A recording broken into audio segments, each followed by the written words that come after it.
Welcome to the ShadowTech Alchemy biweekly Zoom call. I'm Colin Davis, and it is the 8th of April, 2023.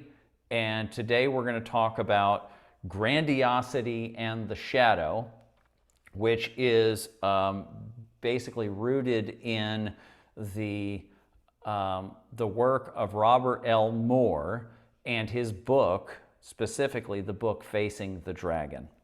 And so this, if you're interested in the subject of evil, if you're interested in the subject of the shadow, if you're interested in how and why we destroy ourselves, then this is going to be for you. And it's appropriate that we do this at Easter time. And now let's get right to it here. And I was fooling around before we got the recording going, so I want to jump right into it. To understand what I'm going to be saying here, we don't have to understand all of the Jungian concepts right now, but let's just understand the idea of the capital S self, the big S self. In psychology, in most schools of psychology, when we talk about the self, myself, we're talking about the ego. We're talking about the conscious part of the mind. In the Jungian system, you have the small s self, the ego, the conscious mind, and then you have the big S self. And the big S self is the imago Dei, the image of God. And so this is where the Jungian system is rooted in Western spirituality, not just mainstream Christian spirituality, but in esoteric Western spirituality. And this is sort of a Gnostic idea of a sliver of the divine, a spark that is in every human individual.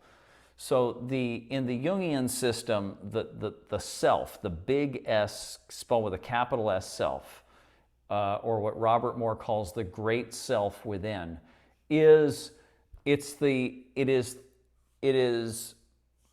it's a lot of things, but in the context for what we're going to talk about now, it encodes your genius. It encodes your unique pattern that manifests in your personality and in the way in which you channel energy into the world.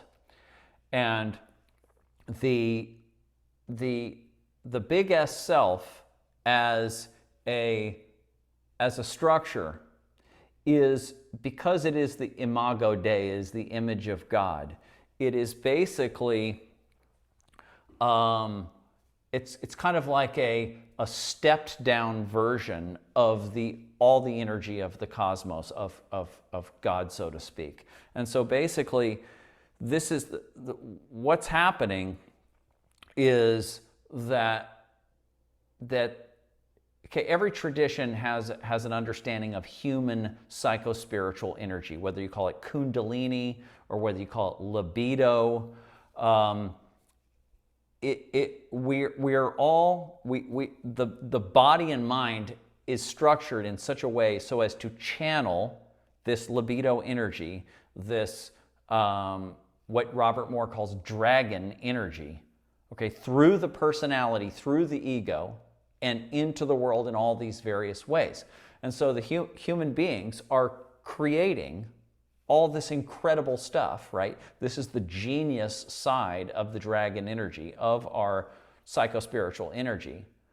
And then, but that energy also has a tendency to destroy us. So the dragon, this God energy that's moving through human beings, is both creating and destroying the world.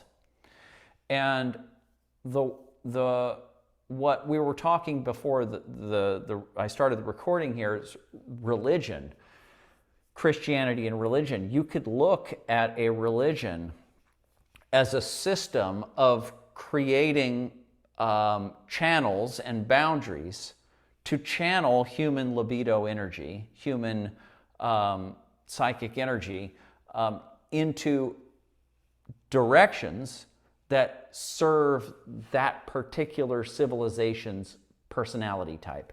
every civilization has its own trajectory, its own personality type, and the religion is there to sort of set up a system to contain human dragon energy, human libido, or what we can also call grandiosity. So if you don't have that, if you fall out of alignment with that, then this energy starts to destroy yourself and destroy the world.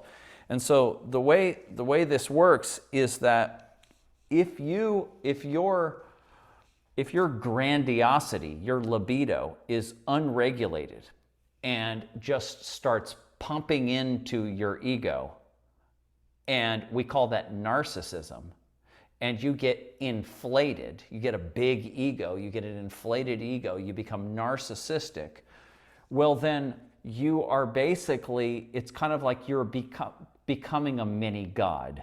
It's basically you're becoming, this is what Robert Moore calls a Lucifer complex, right? You're getting full of yourself. You're thinking you are God. Your whole ego is totally lit up, and you might be channeling a lot of genius. A lot of narcissists are very brilliant and they're doing a lot of amazing stuff, but it's a very delicate situation and it's not going to last for very long. They're going to blow themselves up and they're going to blow up a lot of other people in the process. And that's the sort of the story of humankind, is this grandiosity, this dragon energy inflating us and creating genius, and then blowing up and creating evil, and then it happening over and over and over again. And in fact, there's a great Jungian scholar named Edward Edinger, and he talks about how that a human lifespan and all of human life is really just a constant spiraling of this grandiosity or human libido energy, which is channeled through the big S self into the ego and inflating the ego, and how great am I, and all the great stuff that I can do, and then flying too close to the sun like Icarus and then burning up and falling, and then hopefully rebuilding yourself with greater wisdom and doing it again next time, but hopefully in a safer and more efficient way. That's where wisdom comes from. Wisdom comes from getting inflated with your grandiosity, blowing up, falling down, licking your wounds, learning about what happened, getting back up and trying it again in a more balanced way. And that's kind of the history of mankind, and that's the history of every human being. So on one hand, grandiosity, which leads to inflation and leads to narcissism, is the way in which our genius makes it into the world, and when it is and before it hurts us, it makes us feel incredibly good. And this grandiosity, this dragon energy, Robert Moore gives us basically a basic structure to understand the different ways in which this energy moves through the human psyche. So he gives us 4 archetypal flows. He gives us the royal, he gives us the warrior, the magician, and the lover. And then when this energy is unregulated or fractured, then it manifests in all these shadow ways. And so he has a bipolar shadow for each of those 4 flows.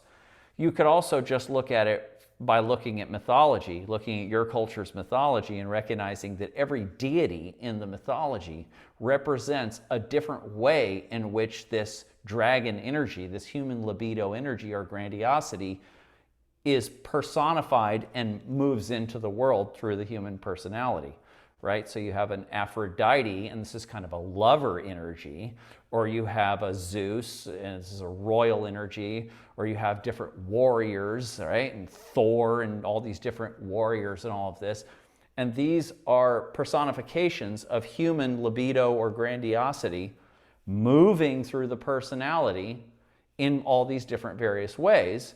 And then there's all these stories that come with our mythology about how these gods or demigods screwed up and how their energy was turned into evil. So the now you have this kind of this paradoxical situation where this God energy, which is moving through every human being, has to move through you for you to live, for you to feel good about yourself, for you to be able to create things in the world, be a good parent, be a good musician, be a good anything. You have to move this energy has to move. But at the same time, if it inflates you, it's going to blow you up. But if you block it, then that's going to blow you up too, and that's going to lead to disease, and that's going to lead to all kind of chronic illness, and that's going to lead to all these shadowy ways in which this energy is going to turn into a personality defect, and you're going to have all these different neuroses and anxiety and all these different psychological neuroses and problems and personality defects. So the other thing that's going to happen is that if this energy is blocked or unregulated, as he calls it, and one of the big ways in which this energy gets blocked or gets dysregulated is through personal and intergenerational trauma. So either you were traumatized, either through a specific event, or developmentally through, bad parenting or bad environmental situations. Either you were traumatized, or you're carrying the leftovers from your parents' and grandparents' trauma. And what that means is that your psychic plumbing, so to speak, is not able to regulate this energy. And then what happens is you can develop what they call in Jungian psychology a complex, an autonomous complex. And so the complex, in the same way that in society, you talk about the military-industrial complex or the big pharma complex or whatever complex, it's sort of a side structure outside of the government that is, using various means to get the taxpayers' money and the attention and the energy of the public into their little side structure at the expense of the public, right? It's either going into weapons systems to fight wars, or it's going into hospitals and the medical industry, or it's going into this or that or wherever it's going into. These are complexes, and they're called complexes in political science. And it's the same thing in the psyche. And so this is what prior societies would call demons. And so this is an autonomous part, using the IFS system. It's a part, and it's not, you could also look at it kind of like a homeless person who's ostracized from society and messed up and not able to integrate into society. So they're breaking into cars at night and stealing stereos or whatever it is so that they can get their needs met outside of the traditional system. Well, we have psychic complexes within us that are doing the same thing. And so we can talk about, how a complex takes you over, how it steals your energy, how it leads to addictions, how it leads to all this pathological behavior. But just understand that a complex is sort of is an offshoot. Jung called it a splinter psyche that's taking your grandiosity, your libido energy, your dragon energy, and it's using it dysfunctionally for something that ends up harming you, but it gets fed with your energy. So it's either that, or it's just unregulated, just immature use of energy. This is what you see happening with adolescents. All boys and girls, doing all kinds of crazy stuff, just getting high on their own supply. And that's just them testing their energy, testing their libido, testing their dragon energy to see, where things are. And it's necessary training, actually. And so this energy either just leads to inflation and narcissism, or it gets channeled into complexes and it leads to all kinds of dysfunction, and it turns back on itself and it destroys you. And so this is kind of the big thing here. Now, let's bring in the religious component. Let's just take in the Christian system. So Robert Moore makes this very clear, that if you don't have a mythic image to project your grandiosity into, like a Jesus Christ, right? Or a Krishna or a Buddha or some kind of a mythic entity to project your energy into, and to regulate this energy, right? And we can just use Christ as the example here. So Christ is basically saying, I'm connected to the Father. I'm the connection between the Father and you. And if you will put your projections onto me, I'll regulate all this so that you won't get totally inflated and develop a Lucifer complex and blow up. And you'll have humility. And I'll give you a structure. He says, combine what I'm saying with what was already in the Old Testament, and now you have a whole structure for how to channel your grandiosity in an appropriate way, and use me as sort of a grounding rod to regulate this energy, so you won't think that you're God. And what we have in the secular West now, where Christianity's fallen away, is we have all these people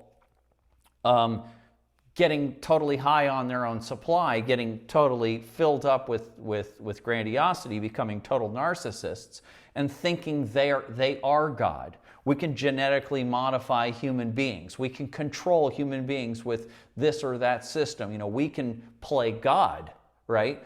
And so they're blowing themselves up, and they're blowing the world up in the process. So the whole idea with Christ, or with a mythic figure like this, and the indigenous people have this, everybody has this, is that this is where now you can stay in balance, and you can keep this big S self structure in balance, and you can keep this energy regulated. So if you don't have some kind of a system outside of yourself, in a mythic domain to project this onto, if you may develop a Lucifer complex, you may get your ego all totally ratcheted up, but you may also do what Robert Moore talks about. He calls it displacement. So you may displace your grandiosity into an ideology. You may sign on to Marxism, or you might sign on to this or that version of globalism or communism or whatever ism you want to come up with, or extreme Islam, terrorism, or whatever it is. And then the group ideology will become a vehicle for your grandiosity, so you won't blow up. You won't walk around saying, I'm so awesome, I'm so great, I'm going to save the world, I'm the next Messiah. You're not going to say that. You're going to say, my Marxism is going to save the world. This is, the Marxism is the greatest thing that's ever happened to mankind. This new version of Marxism that we're going to put into the world, and all of this, and we're going to force everybody into, that's going to save the world. And that's the greatest thing. And I'm part of that thing. And so that's displacement of your grandiosity into an ideology or into a group. And then it just becomes into a tribal inflation. And so then you have tribes that are all the different tribes are doing that, displacing into their own group. And then that's blowing up the world. So, and and then once the group starts to fracture, right, because it can't contain this energy, because it's just God energy, and once it can't contain it, then it starts to fracture, and then you fall away, and then you go through a dark night of the soul because you get disenfranchised with this ineffective group.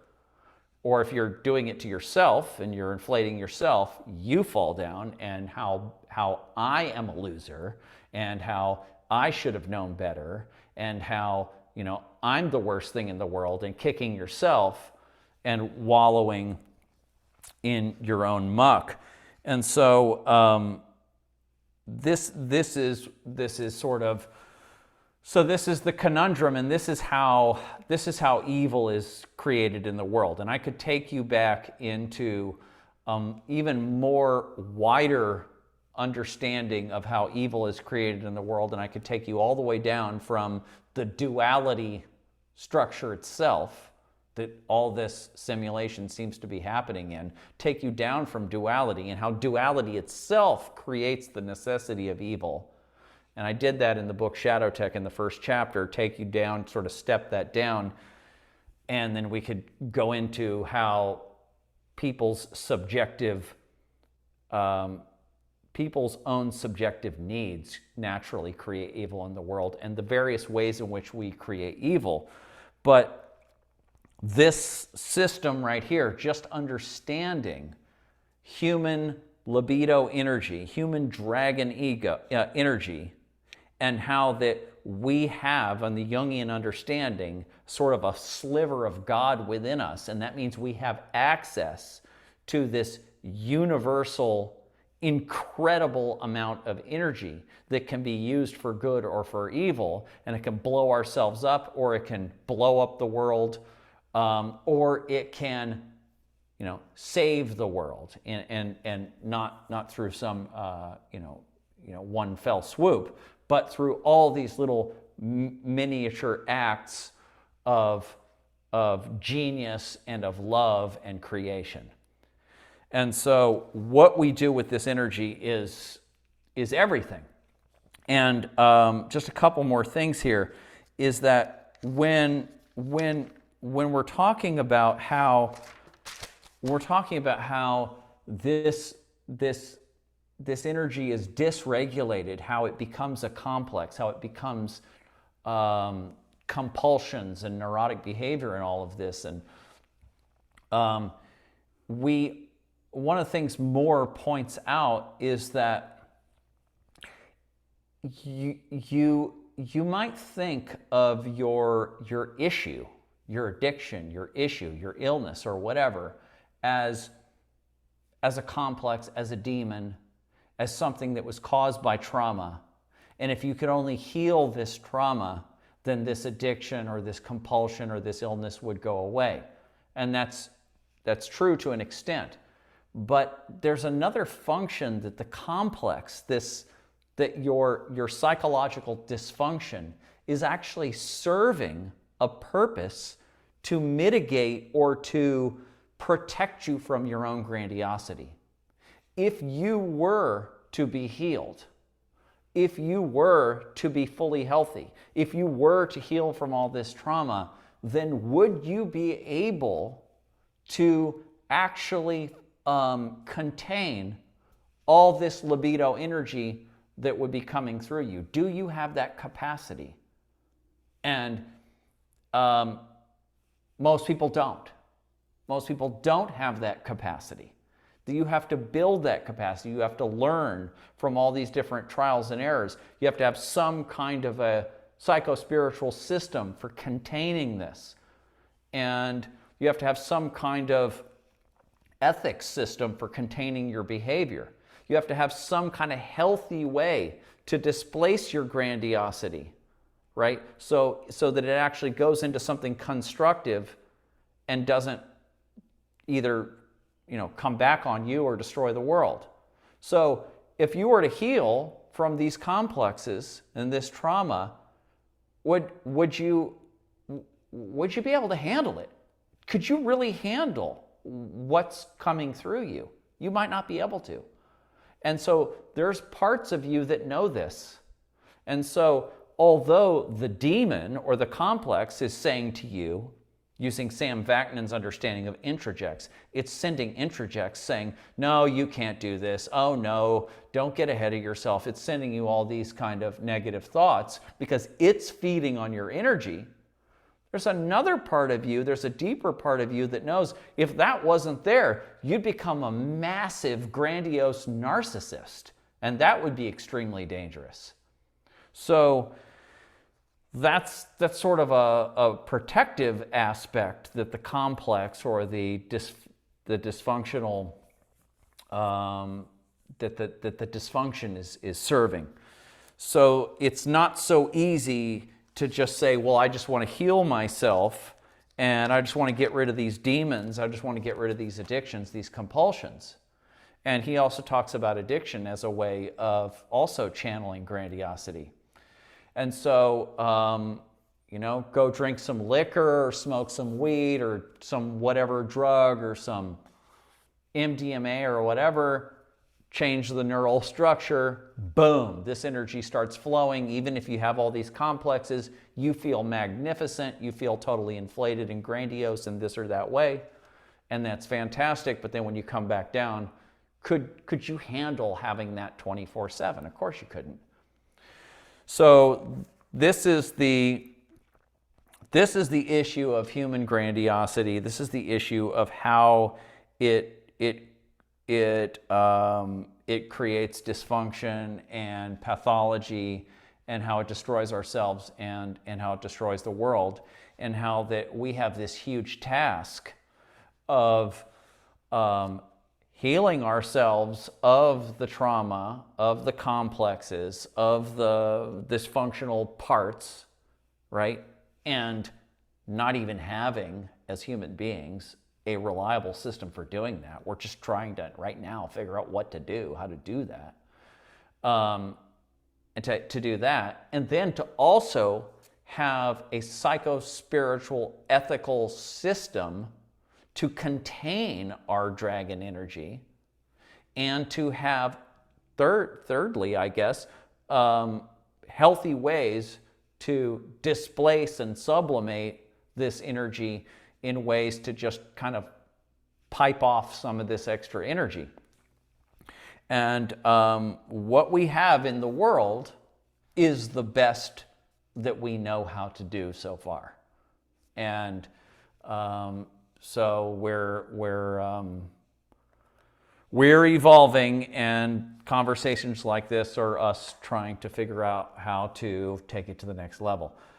So, okay, so that's, I think, all I would say right now today on that, and then you guys are welcome to chime in and to comment, and maybe I can fill in the blanks and things that I might have missed or whatever. However you guys want to do that. Just unmute yourself. Hello, Colin. Hi, Bill. Hey, fantastic talk, Thank man. you. And I love the aspect of taking another approach to these traumas. Mm-hmm. And are you ready? Do you have the structure within you that is necessary to withstand the egoic thrust that might occur with, let me put my video, with the healing of these traumas? Yes. Right? It's almost like a humbling reminder, Yeah. right? Through agony sometimes of our own monad, I guess, a perception, like the Jungian call it the spark of that divine, right? But not letting that divine nature overtake us, but realizing that egoistic kind of what do they call it when you are bragging, Inflated, grandiose, right? grandiose, right? Narcissistic, yep. But that's the process of life, right? The cycle, and then also the interaction with various monads, as well as we are on this plane of existence, participating in this life, and I just think that it's a wonderful way to look at it, and just making sure that are you truly healed? Is this something, or are you truly ready to be healed? I guess I should say. Yeah, I don't know if you're ever truly healed in one lifetime, but I Totally. do believe that if you work on yourself enough, and every time you do have a crash on a little dark night of the soul, that you actually use that as an opportunity to evolve and to gain wisdom through it, then you should be able to. Here's the idea: the idea behind individuation, or this inner alchemy, is the idea is, can I just get functional enough to manifest my unique genius in the world, without blowing myself up and blowing up the world too much, and evolving my, if you believe in reincarnation or whatever, perhaps the soul over many incarnations. But if not, if you just believe in that we're reincarnating through our genetics and passing it on one generation after another, we're evolving as a species, and you have a role in that. And so can I just get structured enough to do what I'm here to do? Even if it hurts, even if I suffer still. And would you say that these like religions would be kind of a steam vent for the soul as we Yeah. start to get grandiose, that we have a way to offset this to allow us to continue to grow without destroying ourselves with that inflation? Yeah, Yeah. look at Christianity from the most from the most from the most positive viewpoint, because any of these religions are going to have all kinds of human pathology built into them too. But from the most positive viewpoint, look at how you take look at the inbuilt humility of Christians, right?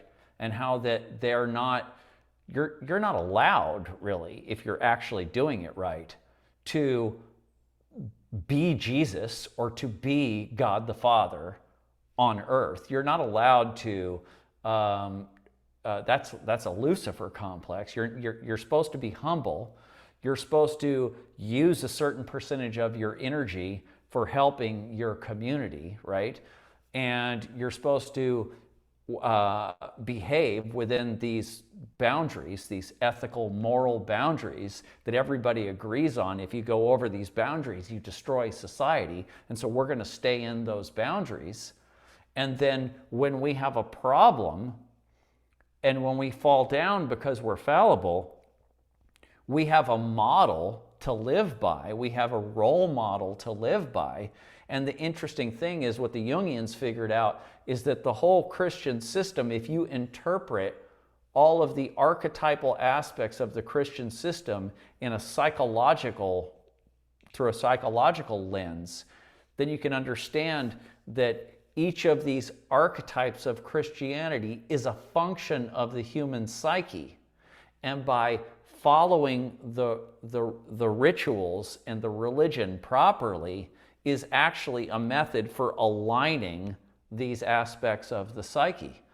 And so, that's why it takes a long time for a religion to actually work out all of these things to be able to. So they are sort of a collective guidance system, collective. It's software. The religion is your software. It's the software. The program. The program. We're all using Windows or Mac operating system. My Mac has different apps installed on it than your Mac, but we're all using the basic Mac OS operating system. And so we all have basic unity in our most basic ways that we act and behave in the world. And that brings us symbiosis. And that brings us the ability to contribute and to be able to create an organized society. So, and then look what happens. Look at all these, look at what's happening in the West with all the boomers who kicked off Christianity. They said, it took two or three generations for them to finally kick it off and say, okay, we fully don't believe this anymore. This is fantasy. This is just, Santa Claus fantasy stuff, or it's there to control us. We're throwing this off, and now we're going to be able to have our freedom from this whole system. And then look at what happened to that generation. Now, those are the guys that are now running around with all this authoritarianism, becoming tyrants, just becoming total grandiose freakazoids, and then they're raising up all these unregulated narcissists everywhere. And so, you turn off, we're finding out that most people are not as sophisticated as us on this call. Most people just need a basic operating system, and then just, be told, here's the boundaries, here's how you can act, and here's how you can't act. Here's a punishment if you cross the boundary. And if you're having some difficulty psychologically, here's a priest, and here's a mythical system to rely on, and that'll align your psyche. And now just go out in the world and just kind of unconsciously do your thing, and everything will work out. And that's what most people want, and that's what most people need. And so when you take that basic operating system away from people, they blow up, they freak out, and now you're seeing what's happening. So, but I'm in the same category in that I can't just go back to church and just go read the Bible as if it's literal again. I don't discount it, because I think it's the collective unconscious of our civilization. What's in there is incredibly valuable, but I have a different, higher perspective, and I can't just go back in there. You're running a different version of the program. You're running a higher version of the program, or a different iteration through eons of evolutionary thought and understanding. I'm not only trying to, it's kind of like I'm saying, okay, forget Mac OS X, or what OS. Let me just go back to Linux, and then let me use that basic operating system, and let me build something else that's personalized for me. But I'm not just running a personalized, or trying to put together my own personalized operating system. It's kind of like with the movie analogy. I'm not just putting together my own movie, and I'm going to play this role, and then I'm going to hang out with these people, and they're going to play that role, and I'm going to do my own little kind of eco village. I'm going to have my own movie over here. I'm actually going to the level of Stanley Kubrick or whoever, and I'm learning actually how to make movies. How does the lighting work? What are the sort of the meta structures of stories and stuff, and the archetypal aspects of, what are the first principles? What is all the most fundamental things that you have to know to be a director, to be a movie director, right? So I can't go, once you become a movie director, like I'm a music producer, I can't just sit down and listen to music the way I could as a fan anymore. And I'm a professional musician and a producer, and so when I listen to music, I listen to it more from the point of view of, okay, here's some other group, these are my peers, they're also musicians, okay, what are they doing here? Or could they improve their sound in this or that way? Or, oh, I see, this is what they're doing, and I'm analyzing it, and I'm pulling apart, and I'm appreciating this aspect, and I'm not appreciating this aspect, and I'm doing all this judging of the music. Or if I'm a director, I'm judging other people's movies. And so it's kind of a curse in a way, and a benefit. But yeah, so this is, I guess that's all I have to say on that. Colin, I'd like to, can you guys hear me? Yes, we can. Hi, Stephanie. Hi, everybody. And I want to say hi to Sarah. There's two Sarahs with us today, so hi Sarah, how are you? And did I not say hi to anybody else? Peter, hi Peter. And sorry, Stephanie, go ahead. Okay. Yep. Hey, everybody. I was just going to say that most of you here, not all of you, know that I very recently just moved to New York City. Yeah. And I wanted to kind of hook into a community right when I got here just Right. to ground myself and kind of Right. stabilize myself. Right. And I've been going back into some of the religious components of it. And I know that we had mentioned previously, Yeah. the really only thing that resonates with me at this point is the Greek Orthodox Church. So I've been kind of exploring and kind of randomly going to Greek Orthodox churches in Houston and now in New York. Uh-huh. And with this different lens, perceptual lens that I have now, really spending some time here at this Greek Orthodox church, I sit there and I look around, and it's a strictly ritualistic, performative service, right? It's Yes. very occulted. Like if anybody went in there and didn't really, like, I just think that people have no idea what's really going I know. on there. I've been into a Greek Orthodox church one time for a service, and Yeah. But incredible. I've gotten involved with the community a little bit, and I've been taking some classes with some of the bishops from around here, and it's been very interesting, but there's something deep within me that can't quite buy into it completely, because Right. I kind of witness it and I look at it and I see that system that you're talking about. And I think, well, how lovely is this? Look at, Yeah. we're preparing Palm Sunday, we're doing it. Yeah. How lovely is this Yes. little community? But Right. I sit there and I wonder, you have that little bit of higher perceptual lens, and I feel like, does the bishops feel what I'm feeling? Like, who kind of sees that there's something beyond this strict structure of what they're participating in?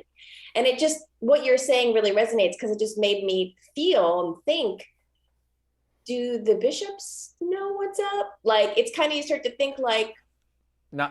So most bishops probably. I mean, a lot of bishops. There's different layers of kind of getting out of this and going, okay, well, what is this or whatever, and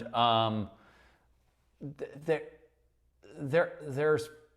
I mean, well, here's like what. Look at here's one layer, right? So you're a Christian bishop, but you know about some of the apocryphal texts, right? Or you know about the Gnostic stuff or whatever, and you've looked at the Gospel of Thomas and all that kind of stuff, and you're like, yeah, this is incredibly spiritual, and we have a kind of, in our system, you would say, okay, our version of this is kind of dumbed down, and I kind of like this version that comes from these apocryphal texts, but I can't really put that into my sermons. I can't really put that into my rituals that much, but I can kind of use that as a contextual influence to when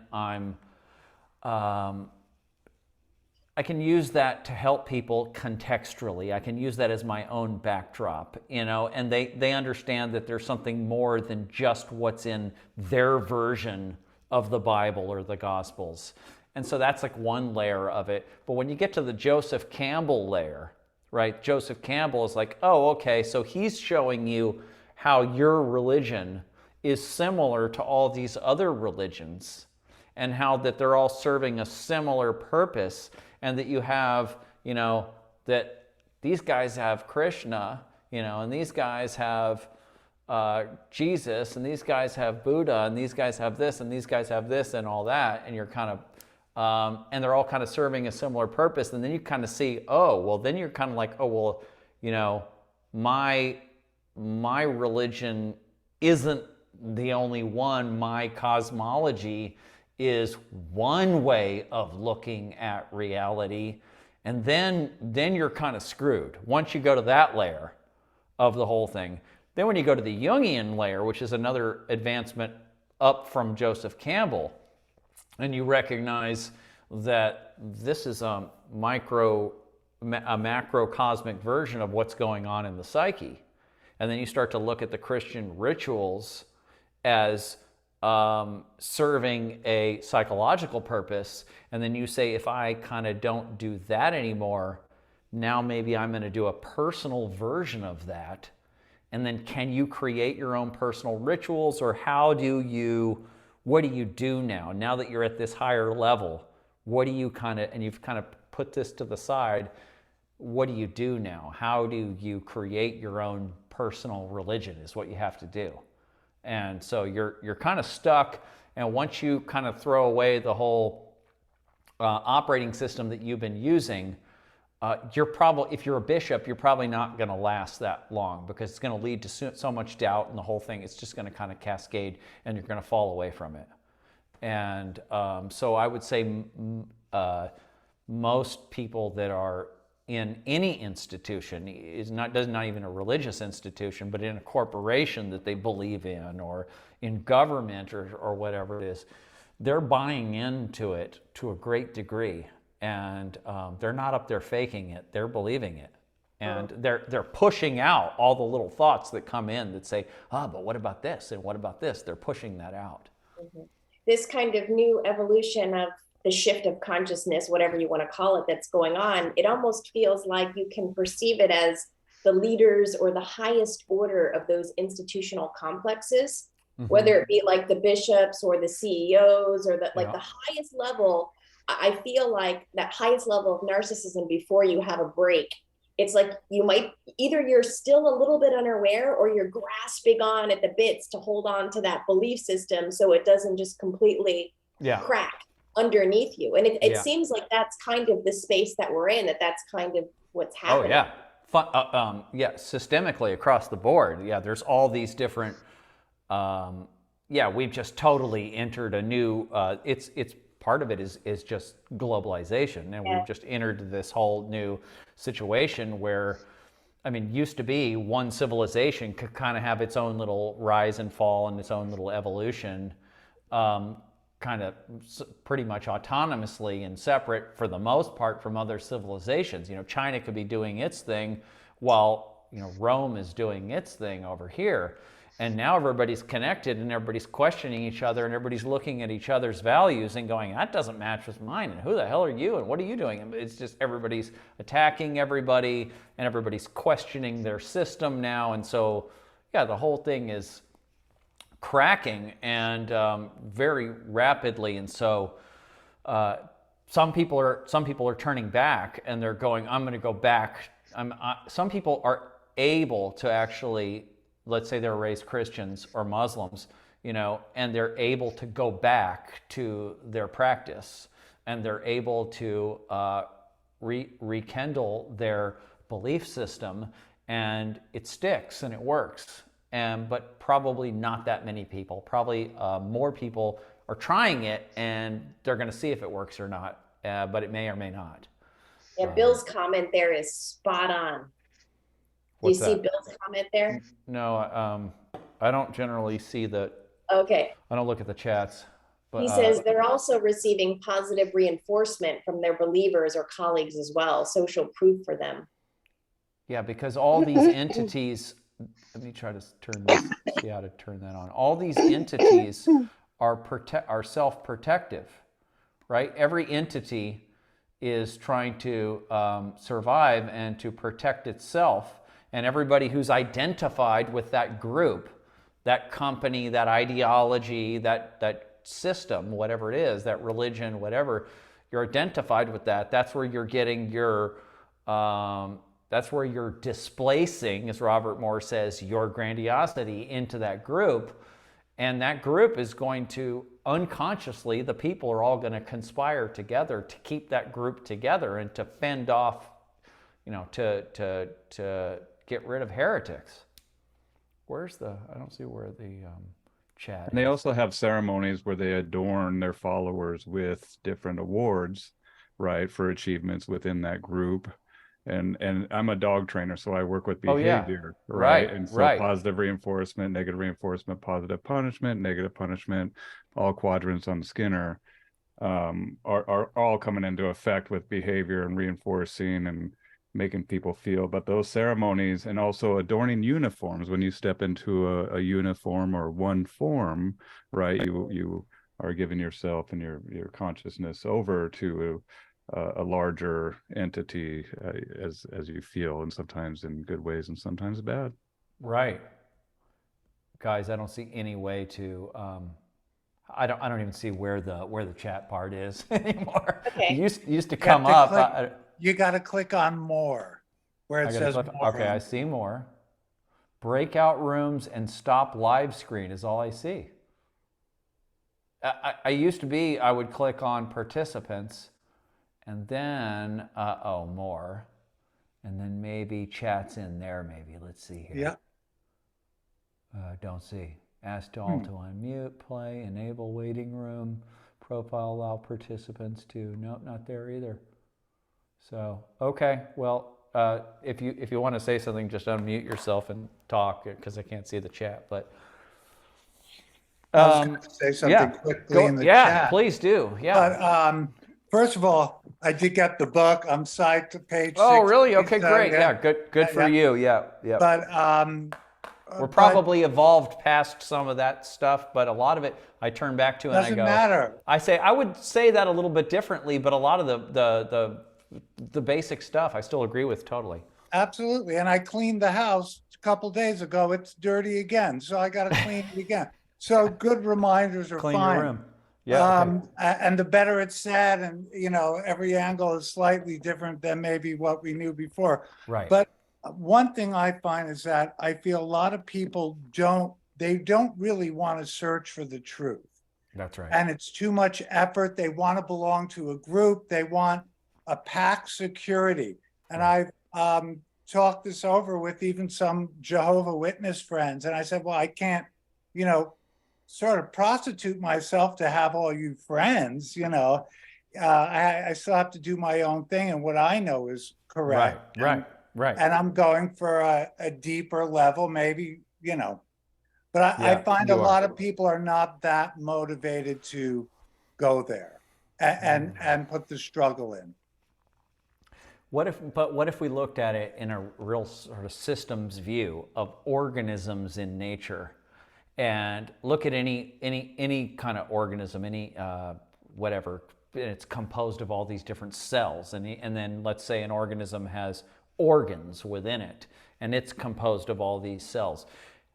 What percentage of the liver or the heart or whatever could actually just kind of peel off from the rest of them and say, we're going to do our own thing. We're useful over here now. We're going to do something else. We're going to let you guys hang on to being the liver and we're going to let go. What percentage of cells could abandon their post and then just go do something else, right? You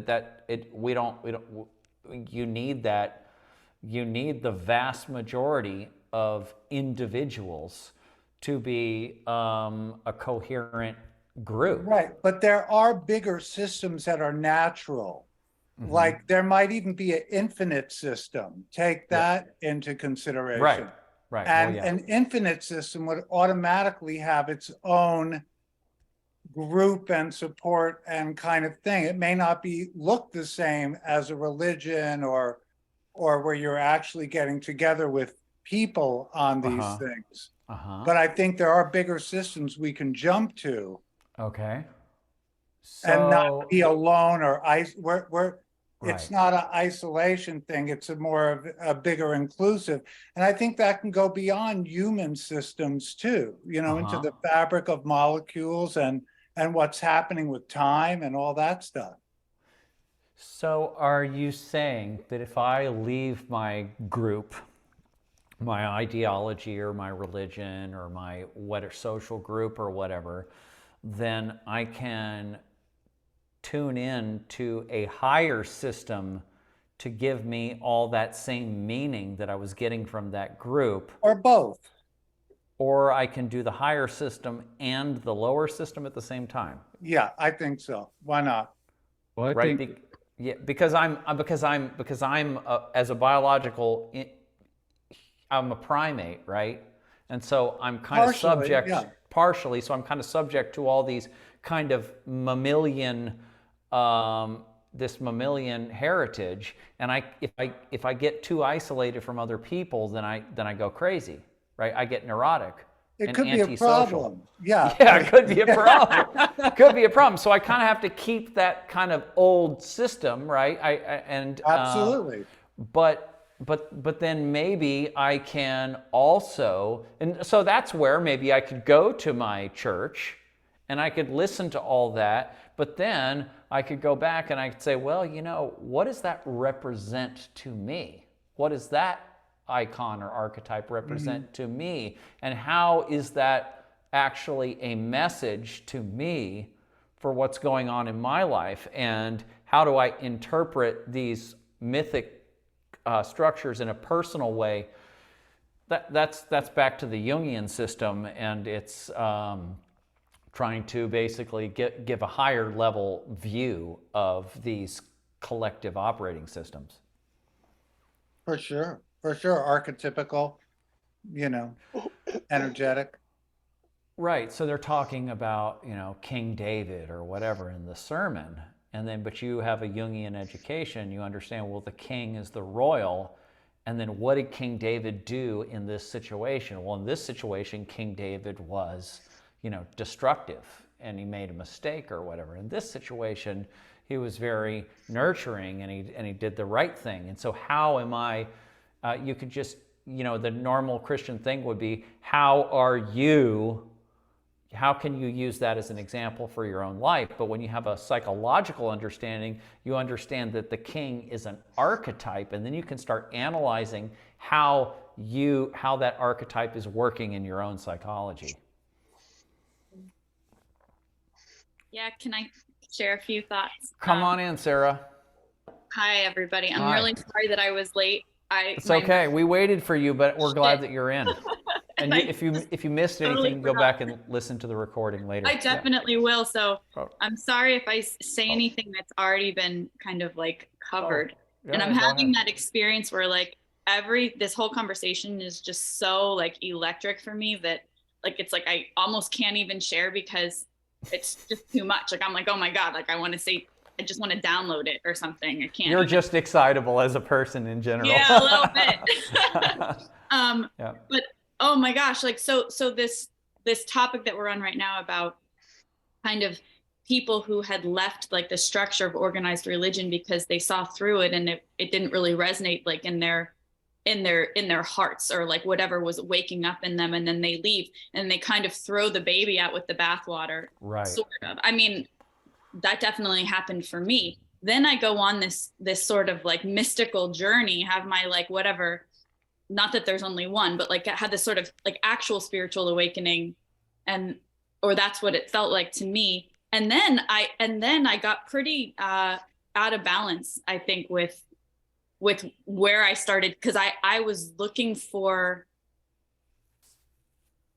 resolution for my human condition through like ideas of like enlightenment and stuff. Mm-hmm. And I got so like narrowly focused on that I left my tribe. I left my, I left my friends. I left like normal things. I thought that it didn't, almost like, human, like by humanity, I just sort of turned my back on that. And but wasn't that your pilgrimage that you needed to take? Totally. And Okay. now it seems like it's sort of coming full circle in this strange way. Like all my friends are joining 12-step programs, and I did too. And like, and I think in a way that sort of serves the purpose of like that way of life, like that grounding kind of element of like, here's how you don't be an asshole. Like, here's how to not be a jerk. Here's how to manage your energy. Here's how to continue to take inventory of yourself and things like that. So I'm noticing return to that. And with that, people who were like super far out, with me and like, taking these questions almost to the point of like madness probably. And now they're interested in church. And it's fascinating. And I'm noticing myself feeling the same way. But then when I talk to people and I can relate on certain levels, if I use a word like Christ or something, there's a lot of assumptions that get made when I use a word like that. And then they start saying things that are like the whole package deal of like, oh yeah, and like, this world isn't really where it's at. Like it's it's like the reward after this. So you just have to be good. And, then there's heaven and then the devil. And I just noticed myself feeling like a little bit like a little disenfranchised from that, because I don't believe that. It doesn't feel true to me. but I like the sort of archetypal structure of the religion. Yeah, right. And then I can't really figure out if I should try to deal with it or keep going back or trying to make it work somehow. And should I clarify to these people? Back to church or back to the 12-step?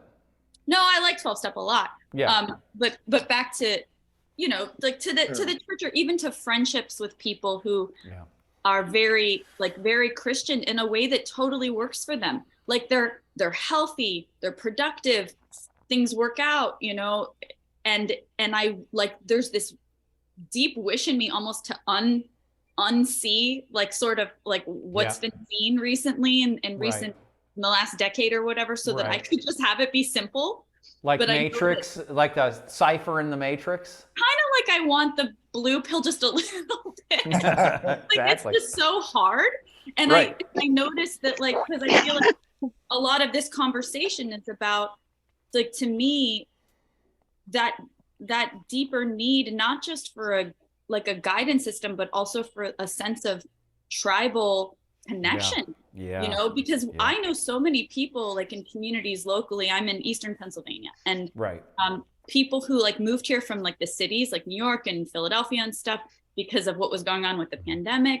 And then they formed these communities and they have all these ideas, and they can get so locked into their ideas that they're almost impossible to be around. It's like they can't even really be a functioning member of a community because they're so rigid and they think they're so right. And that's just another religion, really. So it's like, how do we, I mean, I would say spaces like this almost become like a modern church, like a mystery school or something, where we're trying to figure it out together and we're bonding over the fact that we don't really know where to go from here. Because I feel like there's such a deep need for that. Carolyn Mace, I don't know if you, back when I used to come on these calls, if and she Carolyn talked, Mace, we have this need to experience the sacred in a group. And like, I don't find that in New Age spirituality. I find a lot of narcissism in New Age spirituality. Like, for the most part. And the same thing that you see in the Christian church of the, what the Jungians call concretization, where they make the mythology real, completely real and literal, and then it becomes a prison. Like God is a man, you know? Yeah. Man, I mean, that to me is, you know, even when I hear somebody say him, that it's too much, you know? Or Moses parted the Red Sea, or these are the things that happen, and this is reality, and this is the whole thing, and it's very literal. And it's crazy to think that the folks that we're all pointing the exact same thing, that you know, we're kind of split off from these other folks, and we're like, when we look at these other folks, they're so literal, they're so collectivist, they just, you know, buy into this stuff without thinking, and we look at that, and then just to think that perhaps in the human species, and perhaps in organisms in general, but just in human species, those blue pill people, that has to be the majority. Mm. And that's just the way that is. And then for us, the alchemists, or whatever we call ourselves, it's like Melissa was talking a few times ago about these bees. So, you know, most people are worker bees. You have the drones, you got the queen, and then you have these scout bees that are way on the outside. We're like the scout bees. And we can't do that. Or it's the shaman situation, right? And so it's the shaman, it's the alchemist, and we have a different kind of disposition, a different kind of a function. We're kind of an immune function, we're kind of a healing function. First, we have to become self-healers because we can't heal anybody else, and if we don't have experience healing ourselves, we have to have an objectivity that the people in the group don't have, so that we can actually offer some kind of feedback, some kind of mirroring, so show them something that they can't see from inside the group. We have to figure out ways to do that in ways that they can accept, you know, and maybe that's where art comes in. You know, maybe we have to use art and symbolism to kind of insinuate the kind of things that we're trying to say. And what you just said, Sarah, about how that it's kind of like It's kind of like, in the same way that 12-step is kind of a church for wounded people. And this is kind of more like a church for alchemists, for shaman in training. And we're not actually here to, it's kind of like programmers, and we're all working with Linux, and we're all creating our own operating system. And we're kind of like just, hey, you know, this is what I did in my code or whatever. I did this, and then I got this function out of it. And other people, oh, that's a pretty good idea. I could do that too. But in my case, I'd probably do it a little different because I have a different situation, and just sharing ideas and having community. Or it's like directors, people who are trained in school to be movie directors, and then they come together in conferences to talk about the different techniques that they use. So Is that what you think, Sarah? Sure. Kind of like that?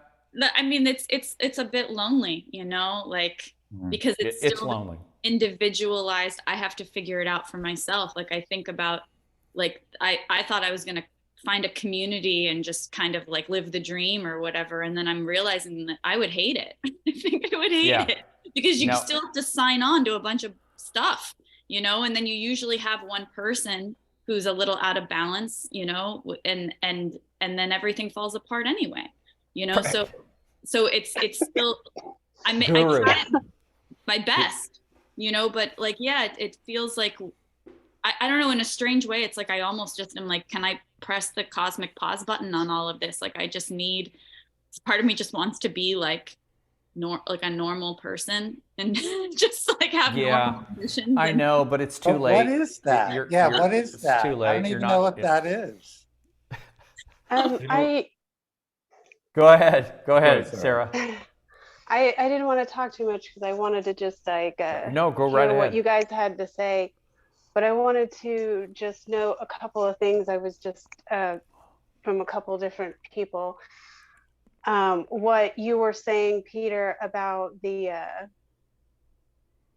like what you were talking about, the higher sense. It's interesting that you said that, because I think there's actually a very specific difference between, and I guess some people might call that exoteric or esoteric understanding of that, you know, spiritual sense or whatever. But what was interesting, and this kind of goes with what you were saying too, Sarah, about being that sense of being disconnected from the community family, the tribe, the loneliness, is that it is like really, like, I just found that that's like extremely, like, I'm an introvert naturally. So I'm very introverted naturally. And this is just probably a physical training from what Stephanie and now Bill knows. Like, I have cystic fibrosis. So in the physical world, that actually kind of trains you to be sort of an introvert naturally. So I found it a lot easier to step out of the exoteric, like the physical understand or training, because I've been in churches of all kinds. I actually used to run a community center for a Methodist church.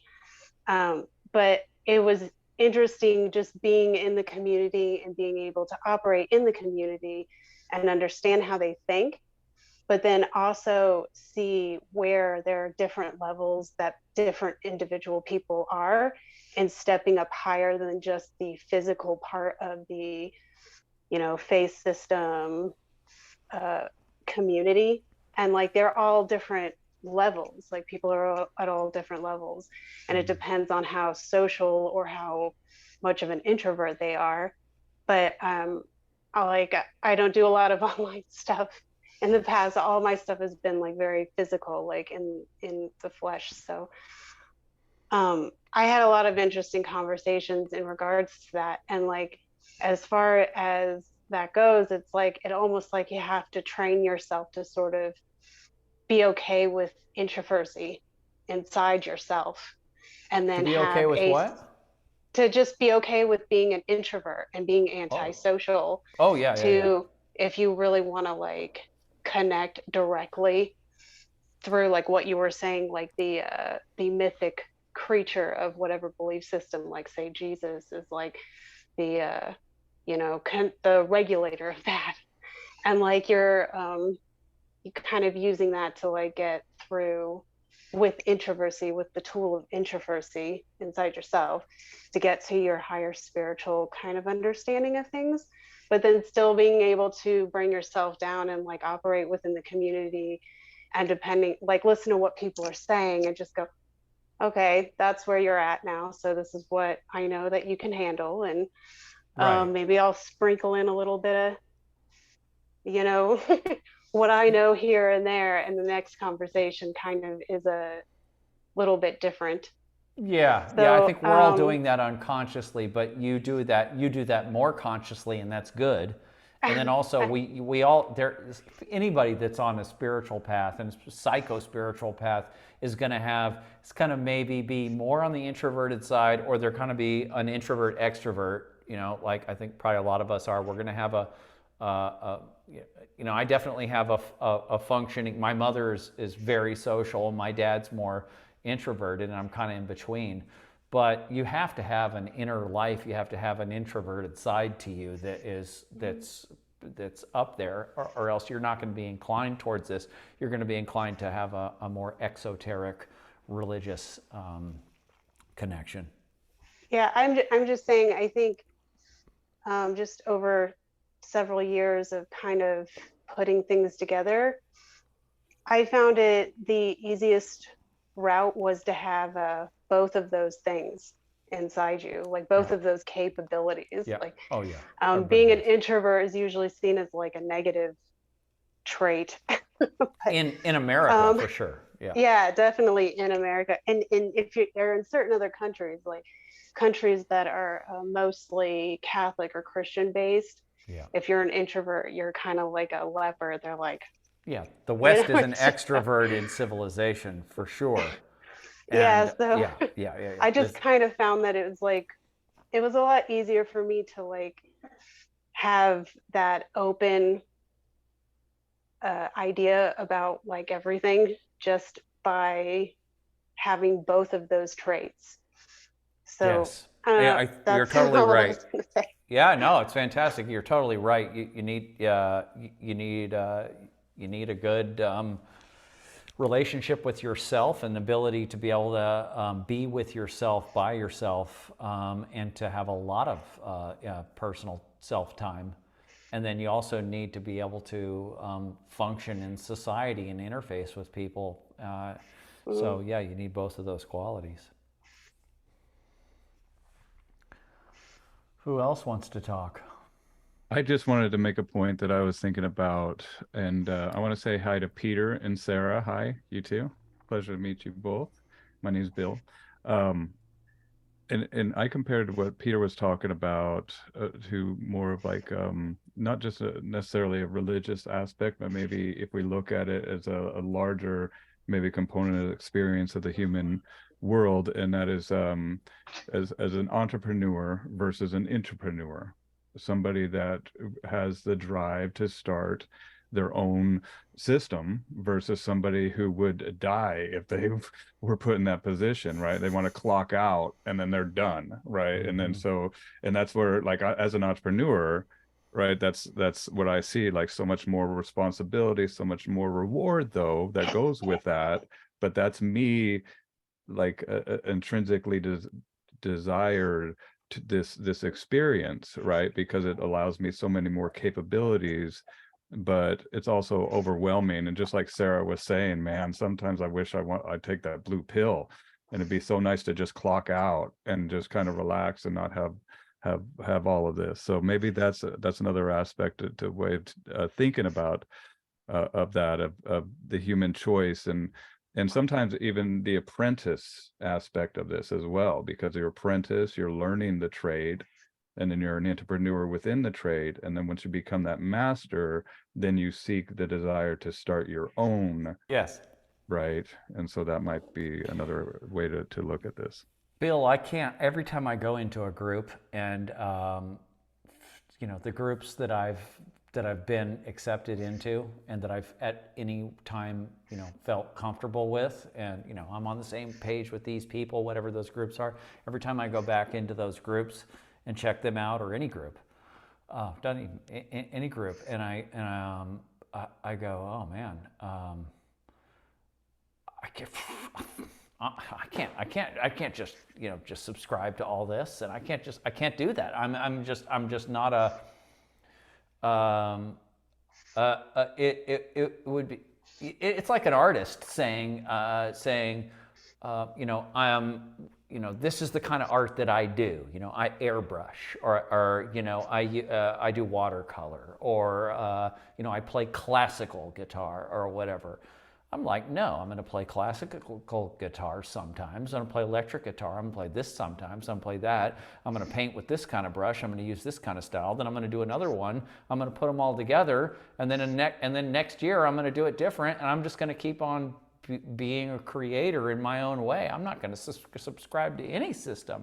I'm going to learn those things, and I'm going to put them together in my own way. That's the way I am.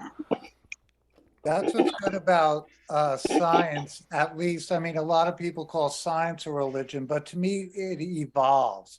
And as long as it's evolving, it's good. I find that a lot of stringent religions are actually not evolving, and there, for me, their God is dead, because there's no life in it. It doesn't evolve. It doesn't move. It's like this still thing, that you did 2,000 years ago. I think the Tao, which is 5,000 years old, that moves more than almost anything I found, but they don't have organizations because it's sort of beyond that kind of container or that kind of structure to support somebody. The Tao is more like you're on your own. This is how it works. You'll get it eventually. Isn't it crazy that you, in order to have a group, the group has to self-hypnotize themselves into the projection of the group, and then they have to stay in that hypnotic trance to keep the group together. And that's the only way groups actually work. And so you have to actually you have to go into the matrix. You have to create a matrix amongst yourselves and then sign into that in order to have a group. And then if you say, well, this isn't evolving anymore, well, then the group is going to die. And if the people don't allow the group to die, then they're going to die.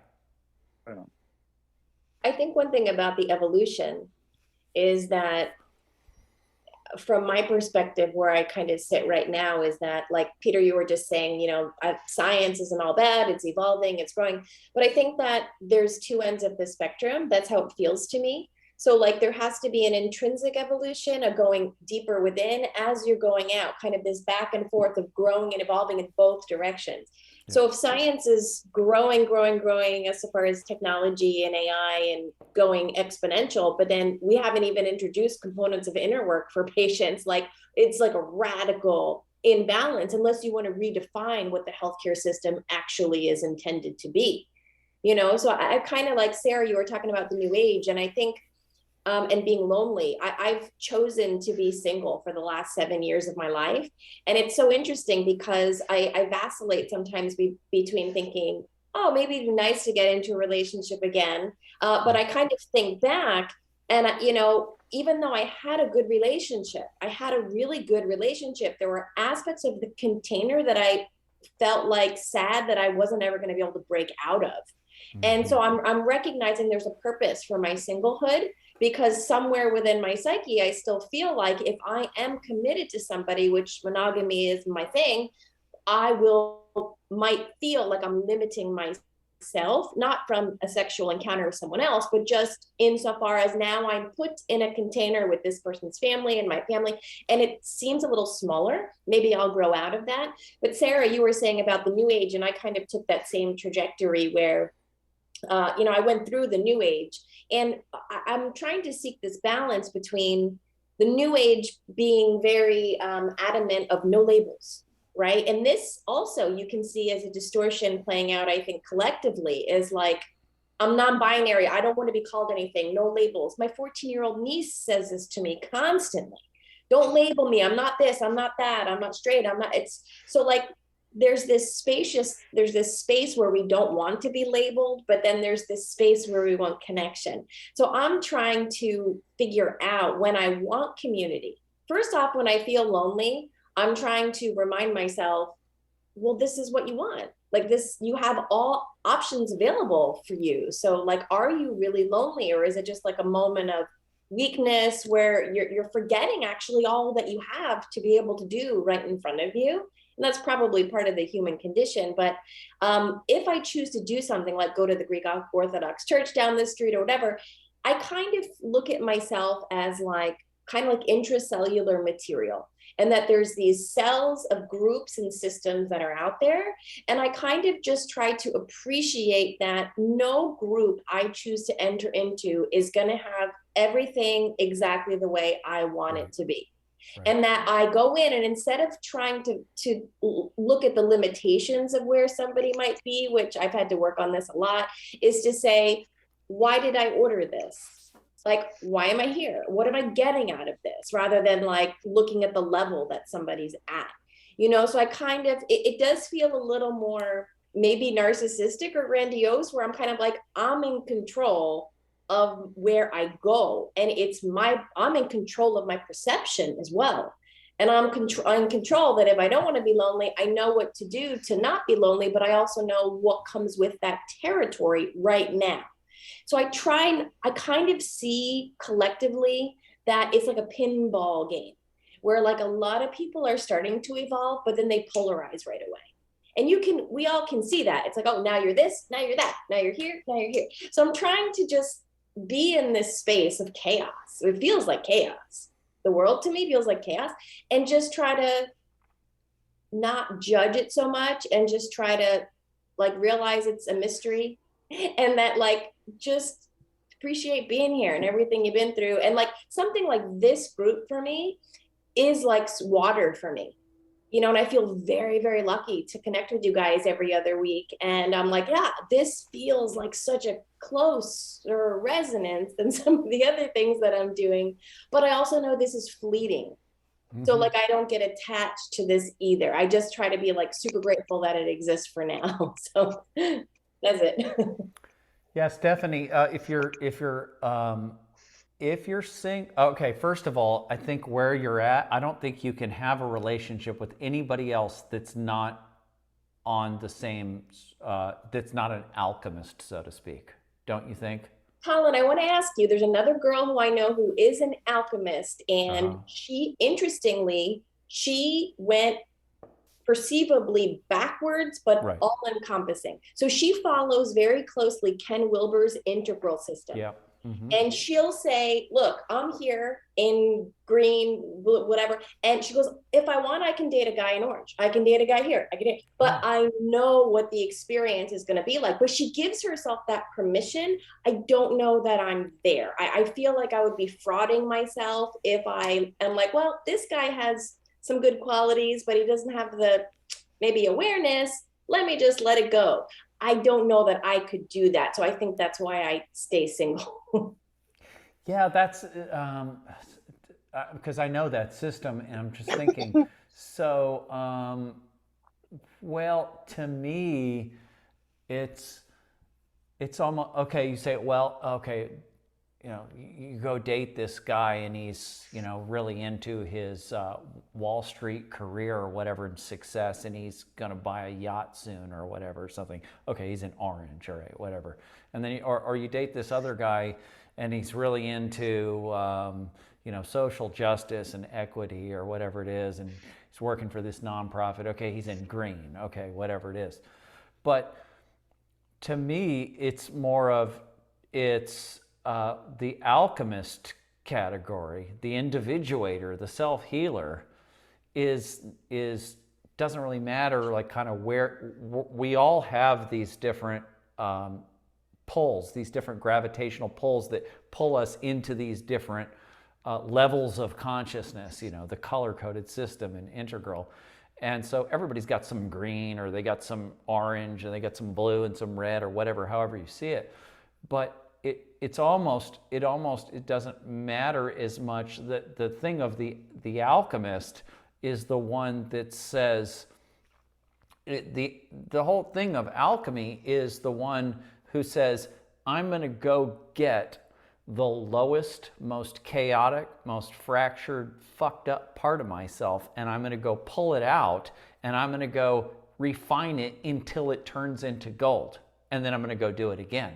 And then every time I do that, I clarify myself, I raise my consciousness. Doesn't matter what color code I'm in, I'm actually taking suffering and I'm using suffering to evolve. And that's not what the integral people are doing. Yeah. Yeah. So yeah, ISO and alchemist. Yeah, exactly.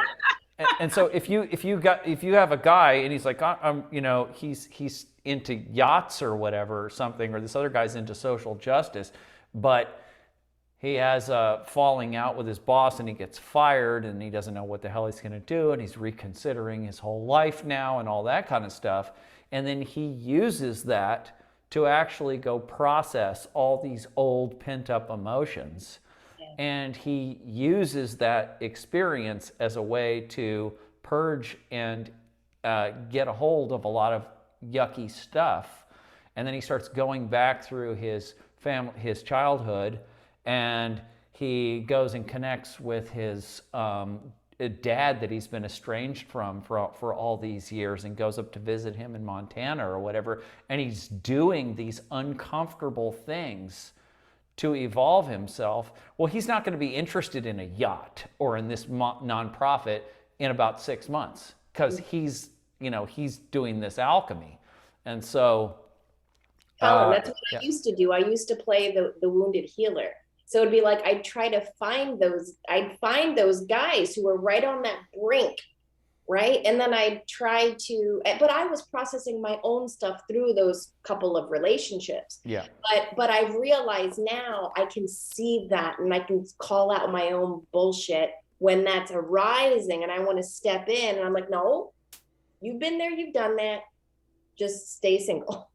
Stay single. The alchemist that and then when this alchemist does come in, they're going to be probably at the same level where you're at, and then you're going to get to see, oh man, this guy's fucked up, and they're going to go, oh yeah, that's because I am too.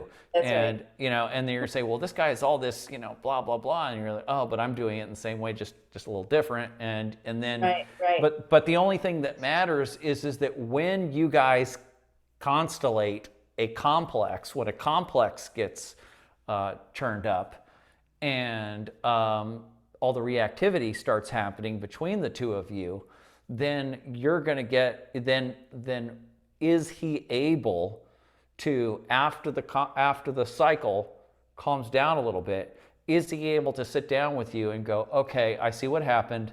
This is what triggered it. This is the part of me that's still sensitive. This is the little child in me that's still wounded or whatever. And I keep doing it in the same situation, and I'm going to be more conscious of it next time. And then you do the same thing. And then can both of you handle the abuse of hurting each other and rewounding each other over and over again as these complexes cycle?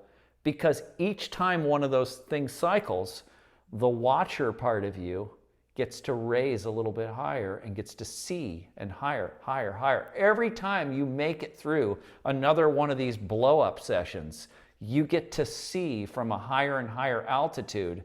And you need those blow-ups, you need those fights, those things to be able to actually evolve and to be able to see from a higher altitude. So do you have the strength to be able to handle it? To be And honest, does he have the strength to be able to handle it? I had an experience with a person like this, which I've told you about quite a bit before. And for me, it was a little bit of the opposite.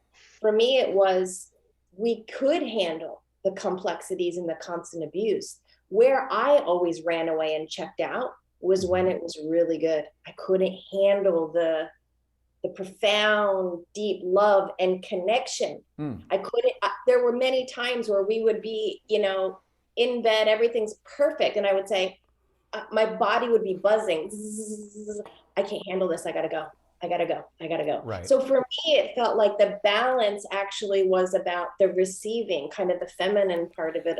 I seem to Same be thing okay in with principle, though. It's the same thing. So you have you have a circuit, you have a complex that's threatened by intimacy and love, and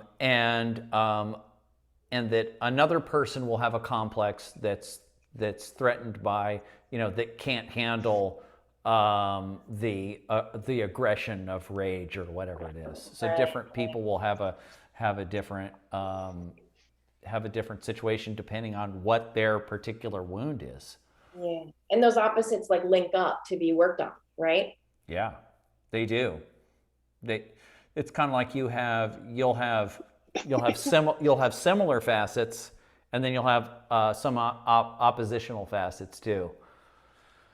And then whoever comes in, whoever comes in, and you end up projecting onto them, and you end up hooking up with them in some kind of a way, any kind of a relationship at any level, that person is being pulled in because of your energy and where you're at. So you're now in a situation where you're going to be able to just watch and just let the whole thing do what it's doing. Because one last thing to say, yeah. Colin, real quick before I'm gonna stop speaking. Oh no, I would love for us to have a live event. Have you ever thought, Colin, about holding some sort of live event? Yeah, I'll host it here in the city, or we'll go to Austin. Oh, live event. Yeah, live we can have. Yeah, I want to have a live event. With music, with this. I got a few acres up here in Seattle. If you guys want to come. Oh, in Seattle, a few acres. Yeah, that'd be good. Yeah. Come on up. It's kind of like a conference. Conference party. Great. Tomato. Yeah, it would. I was kind of waiting. I mean, just to kind of see what would happen, because it's this kind of material, pushes most people away, and so I was kind of waiting to see, who would get pulled in and if they would be able to last, and if we can get sort of enough people to have that can kind of hold it together, then I would say then we can go to the next level and have a conference or whatever. How many people are on here now? There's 6 of us plus Melissa, 7 or whatever it is. I don't know if that's enough people, but it could happen soon, because it will get to a point to where we're not going to be able to have productive Zoom calls and actually be able to talk and all that kind of stuff. Well, and just like we were talking about at the very beginning here, rapport, right? You were speaking about rapport, and Sarah was talking about how she likes engaging firsthand with people, and there's so much psychic energy that's exchanged through touch, right? Oh, yeah. Mm-hmm. And I wanted to ask you, Colin, I know that we encompass, and to kind of bring it back to what you were talking about, this group in itself, and there's a reason why we're all here together. Right. There's no accident here. And right. And I know that we encompass as a group all 4 aspects of the archetypes, but what would you say predominantly our group encompasses as far as the archetypes? Royal warrior. We're all magicians. We're all magicians. Couldn't agree more, man. Couldn't agree more. Yeah, that's what I. In Robert Moore's system with the 4 archetypes or whatever. Absolutely. So if you go to his system, you have the king/queen, you have the warrior, you have the magician, you have the lover, and I think it's a good system, actually. I think all these maps are just kind of with the integral system, it's good too. But I mean, none of these you can use on their own. But the thing is, for the shaman, the alchemist, however you want to put it, the self-healer, the wounded healer, this person has to have the natural ability to figure things out. And everybody has this. And Robert Moore, he talks about when the magician is imbalanced, then you get what he calls the dummy, someone who can't figure anything out. They need somebody to figure it out for them. They're like, oh, can you do it for me? Oh, I don't know. I just can't read that many pages, or I just can't. They're just making excuses. They can't figure anything out. Oh, can you fix it for me, or whatever it is? And then on the other side, there's a person that uses their ability to figure things out to manipulate other people. And it's like, oh, they're stupid. They don't know. I'm going to figure it out. Oh my goodness. That brings up another point I wanted to bring up. That's so would that be the, I know that's the shadow magician. Yeah.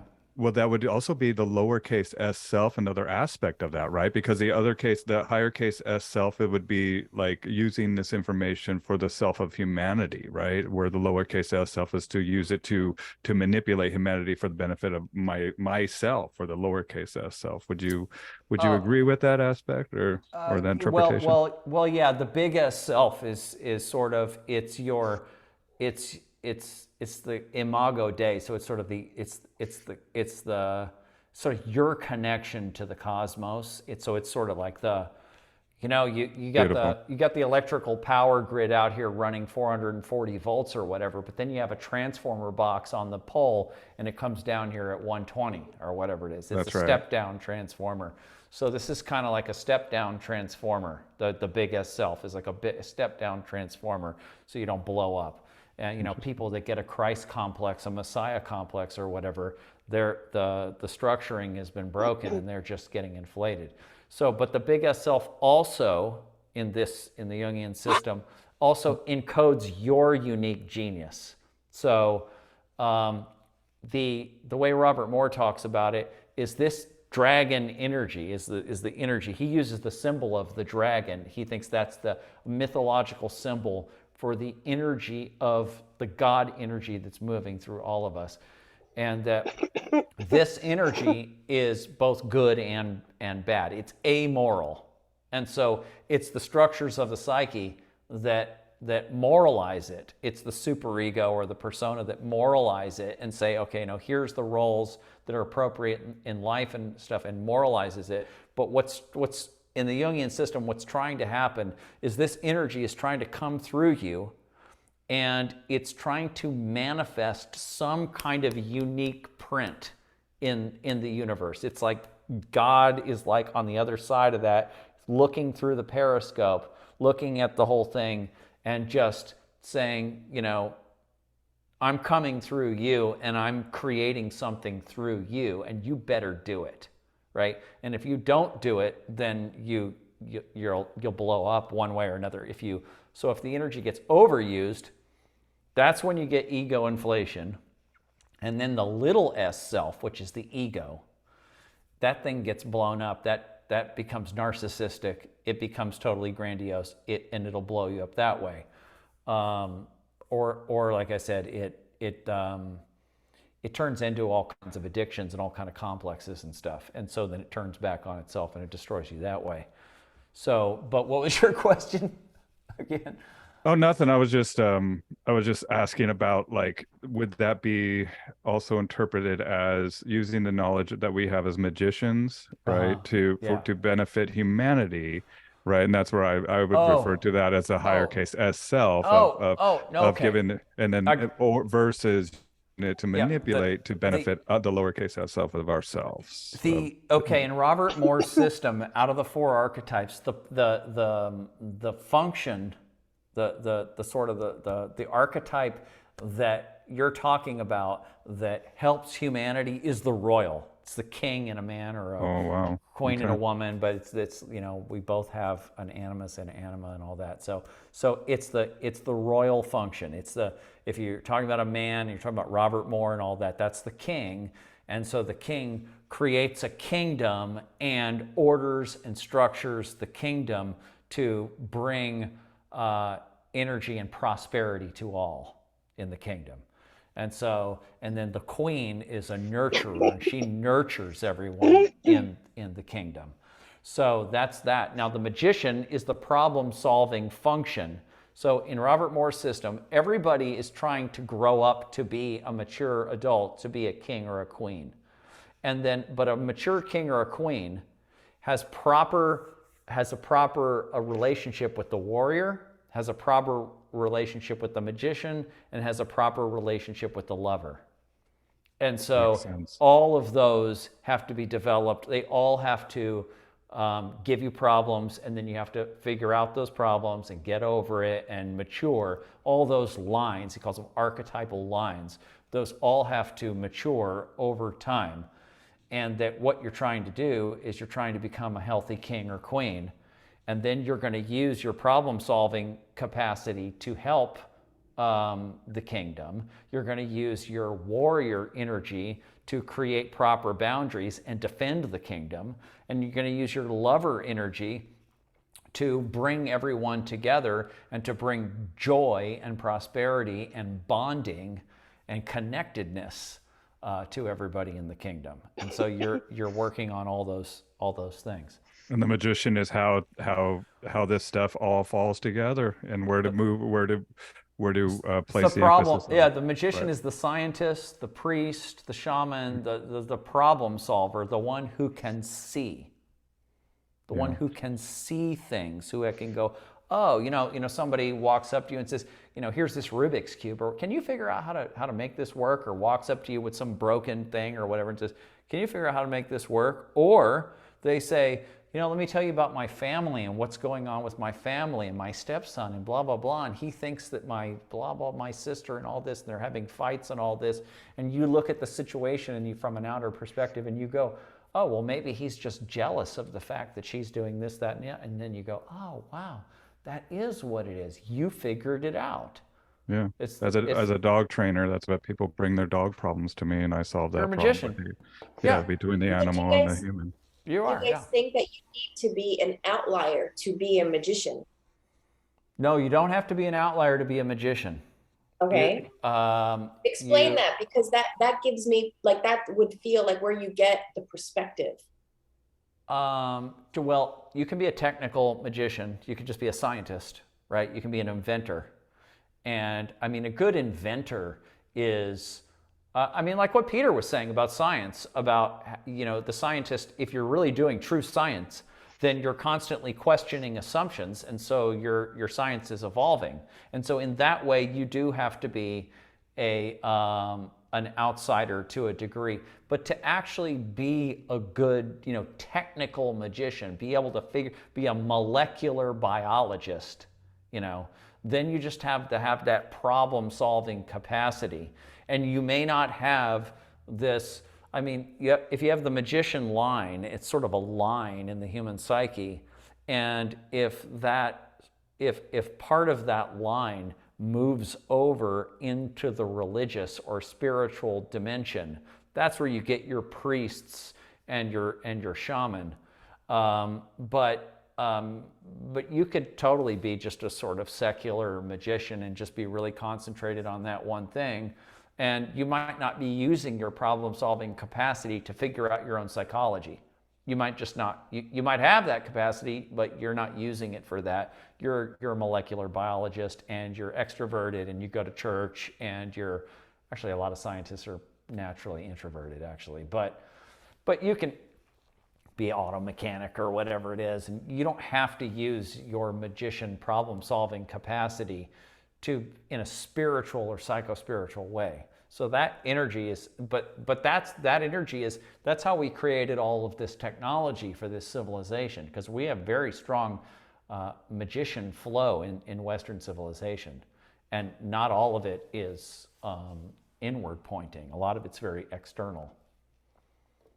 Colin, I got to run. I appreciate you, man. Yeah, it's so you too, good Bill. to see you. Come back anytime. I'll look forward to seeing you, and bring your problems in here, and we'll all talk about them. Well, I want to watch that Excalibur with you too. Oh, so yeah. Well, yeah, Stephanie was talking about that. Yeah. I don't know how we do that as a group, but I see how we can each watch the film and then talk about it. That would be, I agree with that. Would you mind making a video or something that we can refer back to of the lessons that you believe are present within there, so we can at the time stamps or something? Oh, wow. Sorry to bring this on the recording too. We can talk about this later. Think about it. Well, the movie is Excalibur by John Boorman. It's the 1981 version. and it's extremely good, and it goes back. It's perfect for this group, and I think maybe the better thing to do is just watch it, take your own notes, and there's going to be a handful of things that are going to stand out to you, and I think it's more important what stands out to you than it is what stands out to me. But I think we'll probably all kind of have similar. There's going to be powerful moments in the movie, and then we're going to want to talk about what those were. Beautiful. But yeah, just watch it. Everybody just watch it in your own time. And when people have said that they've seen it, then we can talk about it. And yeah, I look forward to that. I've seen that movie many times. Awesome. Take care, everybody. Have a great week, Bill. Can I hop back to relationships? Mm-hmm. Sort of like that topic. Well, when I first got on the call, you just blew my mind, because you're like talking about this, this life force energy that has to move, and if it's too much and it's unchecked, then that leads to inflation and narcissism. Right. If it doesn't, if it gets blocked, then that leads to dysfunction and disease, and complexes that take you over, and addictions and compulsions and stuff. Right. Yeah.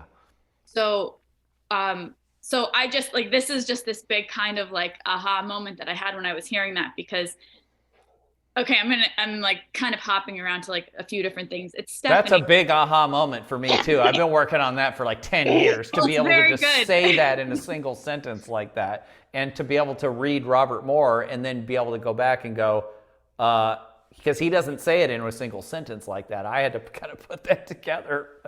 It's very helpful. So the aha moment for me was like, because we were talking about relationships a few minutes ago, and like I've been, ever since this journey started for me, relationships have been such a bewildering, like sort of like arena. Yeah. And usually what happens is someone comes in that I cannot shake. Like it's like I might not like it, but like I'm doing it. So, like it just sort of has its own, it's like, like this needs to happen, whatever, like countdown to destruction. Here we go, whatever.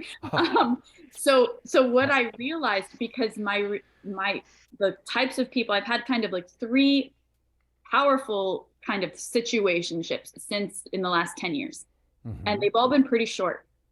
But they've all been very, very, very high in the magician kind of archetype. Right.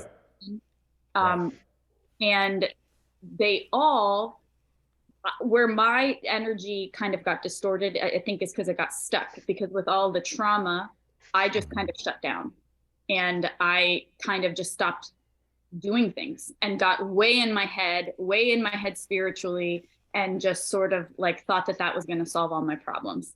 Right. And I become attracted to people who have the opposite polarity of dysfunction, where it's like way too much. And I think that I could sense like the power flowing through these people. And I think I was really attracted to that. Wait, well, hold on. What's the opposite that's too much in them? The grandiosity. So you would either get attracted to magicians and then get totally in your head, and then that blocks your intimacy. No, that's not what I'm saying. I'm sorry. I was already totally in my head. Right. Okay. I was already blocked because I don't know how to use my power in the right ways. And I still don't really, but I'm working on it. Right. But then, so the people that come in, these alchemical relationships, like I feel like I was blocked in the sort of shut down, like too small kind of way. And then those people that we were attracted to each other tend to be the opposite, where it was so much of the grandiosity that it turned into kind of like narcissism. But the intensity of that kind of chemical reaction between us was so crazy, because I think we both, it's like they needed a little bit of what I had in terms of like humility, and I needed a little bit of what they had in terms of like action in the world, and like, actually like having goals and like being effective in doing things. Right. And it's like this last time that happened, see, people who wouldn't be on a call like this, like friends of mine who wouldn't be on a call like this, would look at that person who I still can't quite get over this situation and say, that guy's like crazy. And like, right. So like, you need to just like Stay move away on, from him. find a nice, and Right. like me, I'm like, why can't I stop thinking about this person?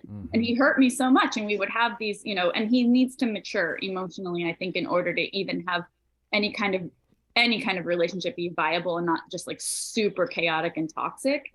But I just, when you were sharing this, like these two kind of paths that the unchecked energy kind of can take, I was like, holy shit, I'm the second one. I'm the one where it's blocked.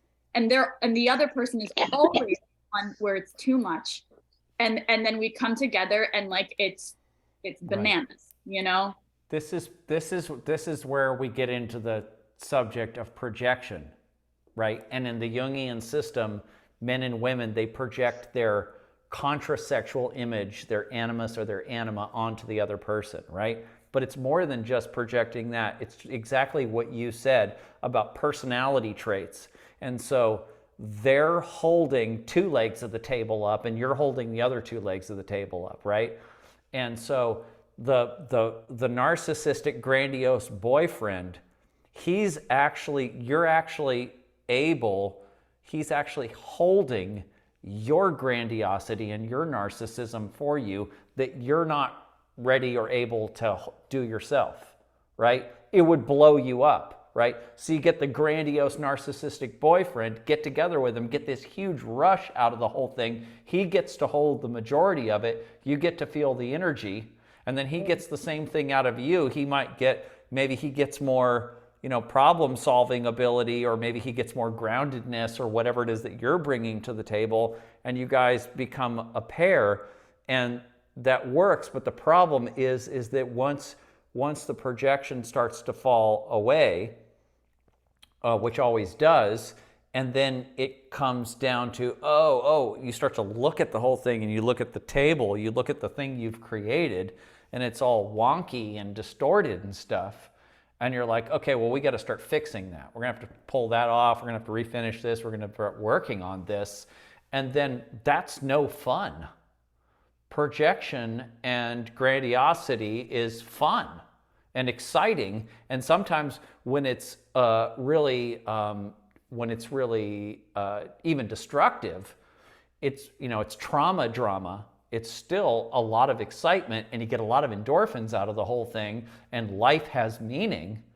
And you're calling your girlfriends and crying over this, that, and the other, or you're yelling at him and he blah, blah, blah, and he's coming over banging on the door and how dare you and blah, blah, blah, and all this. I'm going to call the cops. However it goes, that's exciting. And you're living your life that way. And then you say, okay, well, this is really exciting. We've been having a really exciting but dysfunctional relationship.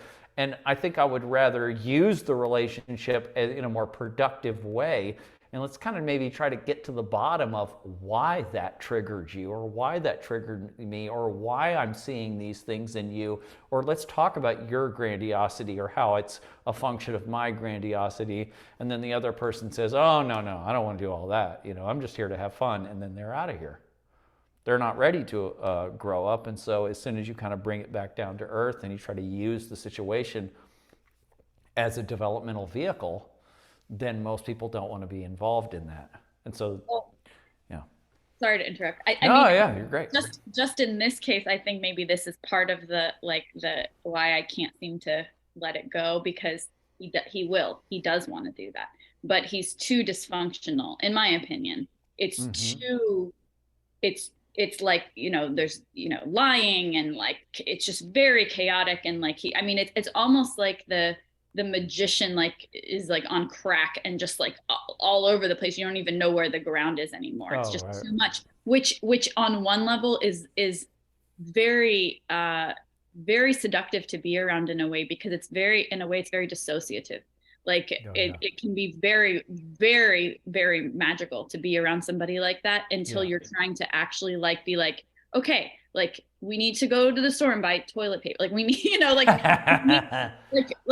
like we just, no, we don't have enough time to do those things, or like, or getting to a place where I didn't even know what he said was true, like anything was true. And I didn't even know if he knew if it was true. So it was pretty.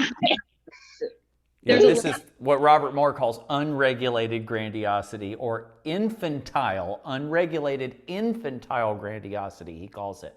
That resonates. And that's going on all over the world. You turn on the internet or whatever, and it's Twitter, and that's everywhere. And yeah, if you have somebody who's the only is, to me, if that other person had some kind of a system that could explain their own pathology, and because that man is also has a lot of misery. And so if he has any kind of a system, whether it's Christianity or this form of it, or whether it's this or that form of psychology or spirituality or whatever, and he's using that system to try to figure out why he's so unregulated and why he's miserable, then, and you can use that system with him and see things through that lens, and then you can use the relationship to evolve. If he has no system to do that and no interest in any kind of a system to do that, and now you can see, you're above it enough to be able to see, and that, then you have to leave. If I could just say something to Sarah really quick, I've been in a very similar situation as you, and I only started to really get over it in a healthy way when I really truly realized that all the ways in which I was directing him as the grandiose narcissist and getting all the accolades and all the credit and is to realize actually how much of my own grandiosity was missing from myself. I had to completely drop him completely, stop talking about him, stop whatever, and just realize that all of that I was putting on him was actually me, and really just focus on myself. So thank you both for your comments, because that's sort of what ended up happening. So he joins a 12-step program that's teaching him how to grow. Okay, good, very good. He's still not, it's not safe enough for us to be involved with each other, but he misses the shit out of me, I think, still, and I miss the shit out of him, because we see each other as these enzymes of like, oh, you showed me how screwed up I was, he's kind of saying that, and I'm kind of saying, oh, you showed me how dead I was really dead, and like this wild creature comes into my life and just like blows the whole thing up, but like in kind of like a fun way, sort of, and now I'm seeing, oh, I have to find that power and that like that energy and that like sort of like ability to be effective in the world. I have to find that for myself now. Like I can't siphon it off of him anymore, like just, from my perspective, Sarah, real quick, is I feel like the only way him and I would be really in a healthy way to come back into anything was when we actually didn't have that missing in that way. When you didn't have what? Having those pieces of yourself. The excessive missingness of the relationship. I know. And I'm saying, like, when that diminishes, I mean, like, there's something within me that recognizes the beauty and the dysfunction of it, but I was in that missing, desperate, oh, I know women, for that was a perfect indicator for myself that I was not ready. Yep. I know. And like, so then I just cry about it sometimes because I don't know what else to do. And I'm working on my own stuff, because what else can I, but I know you're right. I remember my uncle a long time ago with a different breakup, and he said, the only way you'll ever be able to have a healthy relationship with this person is when you no longer need a relationship with this person. That's right. And it's totally true, because that's completely true. Yeah. 100% completely true. And then like, sorry, I didn't mean to interrupt, but please. That is, that's like, I've tried to tell people that so many times, and a lot of times it kind of hits a brick wall if I've said that to people, like it, and it's just they don't want to hear that, because then they'd have to actually, that's part of them turning the inward self and looking at themselves like, no, I that can't be true, because then I'd have to actually deal with my own nonsense. But yeah, so yeah, that's, I try to tell people that all the time. They don't want to hear it, because then they have to do exactly what you guys are talking about. You have to like deal with the fact that you have to like deal with your own crap, and a lot of our own crap that we deal with sometimes we project in unhealthy Sarah, ways. And just sorry to interrupt, Sarah, just to let you know, really honestly, I've had to come to the realization that there may be never getting any back together. There may, like, I don't know. I've had to really understand that maybe this was a profound experience I've had, and it was a catalyst, and it was perfect and beautiful in ways, and maybe it's not meant to be. Like, I've really had to just honor what it was, because it was so much, and the rest is not up to me.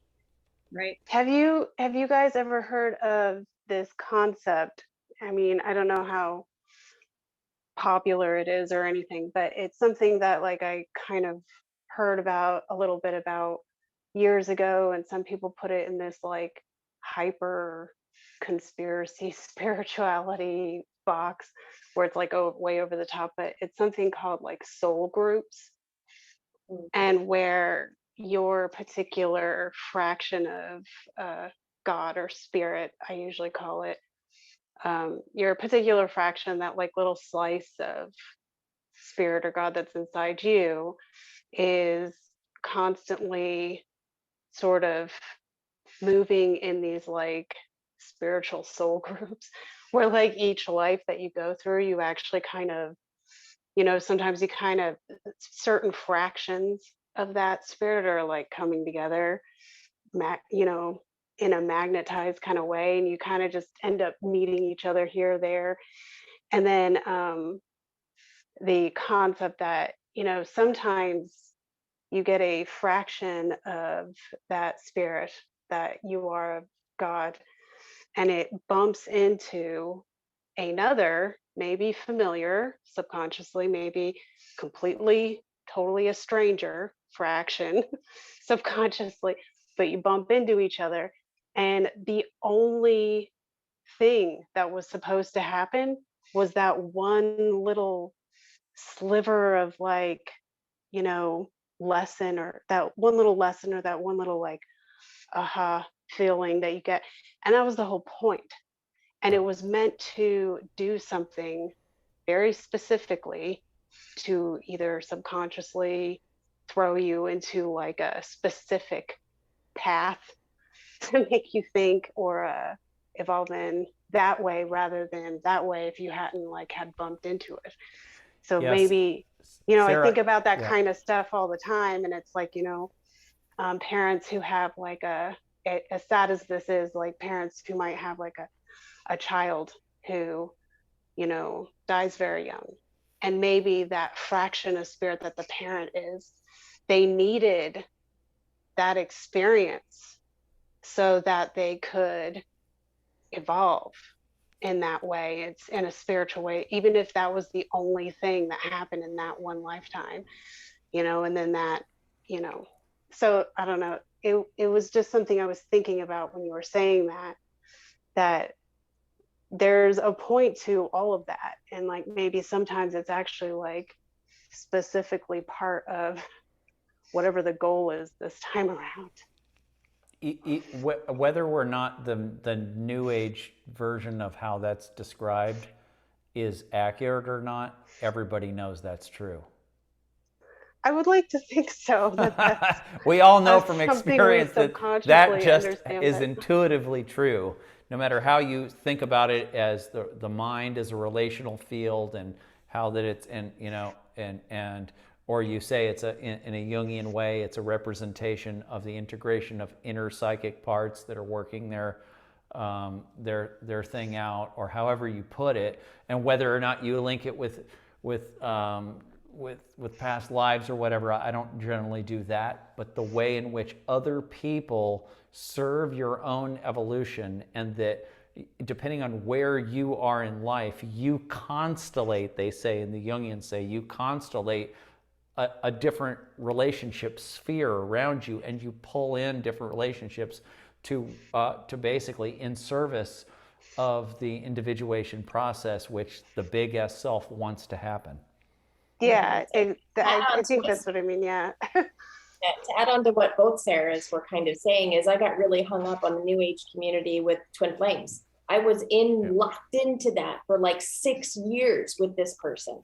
And this person, again, he's the person I'm speaking about. He was that catalyst. But when you grow and learn, I'm learning more about what Sarah is talking about, is there's so many levels of why this person came into my life. He's my kidney transplant surgeon ×2, plus all of these other things to me. Plus he's had a heart transplant. Plus it's so complex and layered that when you get that higher perspective, you can't help but just understand that there was a purposeful meeting in this. It's really rich and complex. I may never know.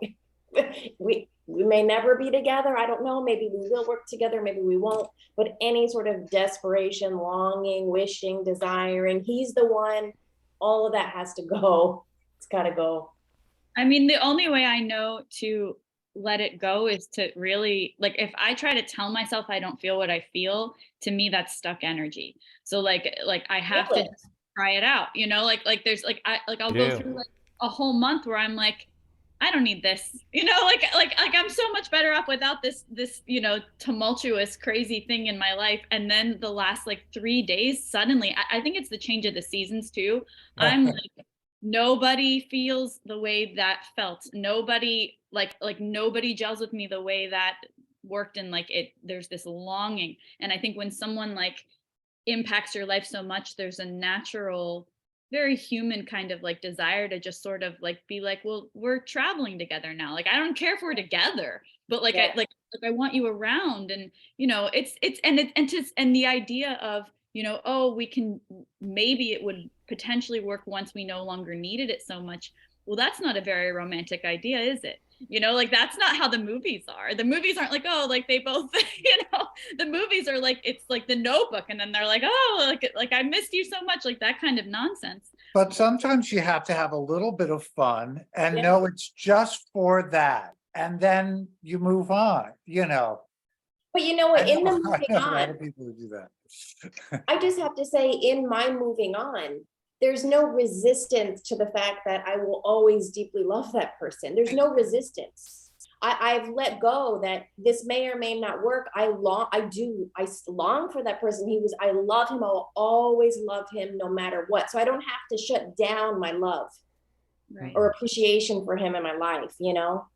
Right. Yeah. I'm just being honest. You know, that's just where it is right now. But the whole soul group. Oh, Colin, you look like you want to say something. No, I would. But with this man, if you can, you have to cry it out, like you're saying.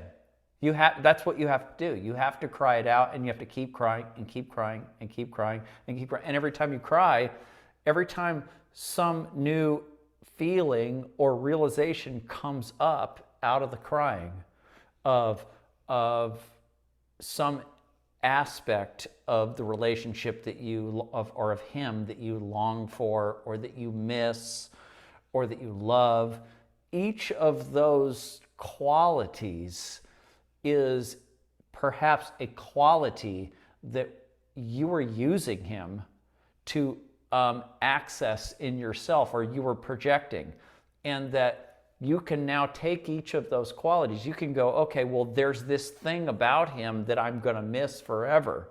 Well, now you can use that as a meditative point to cry on.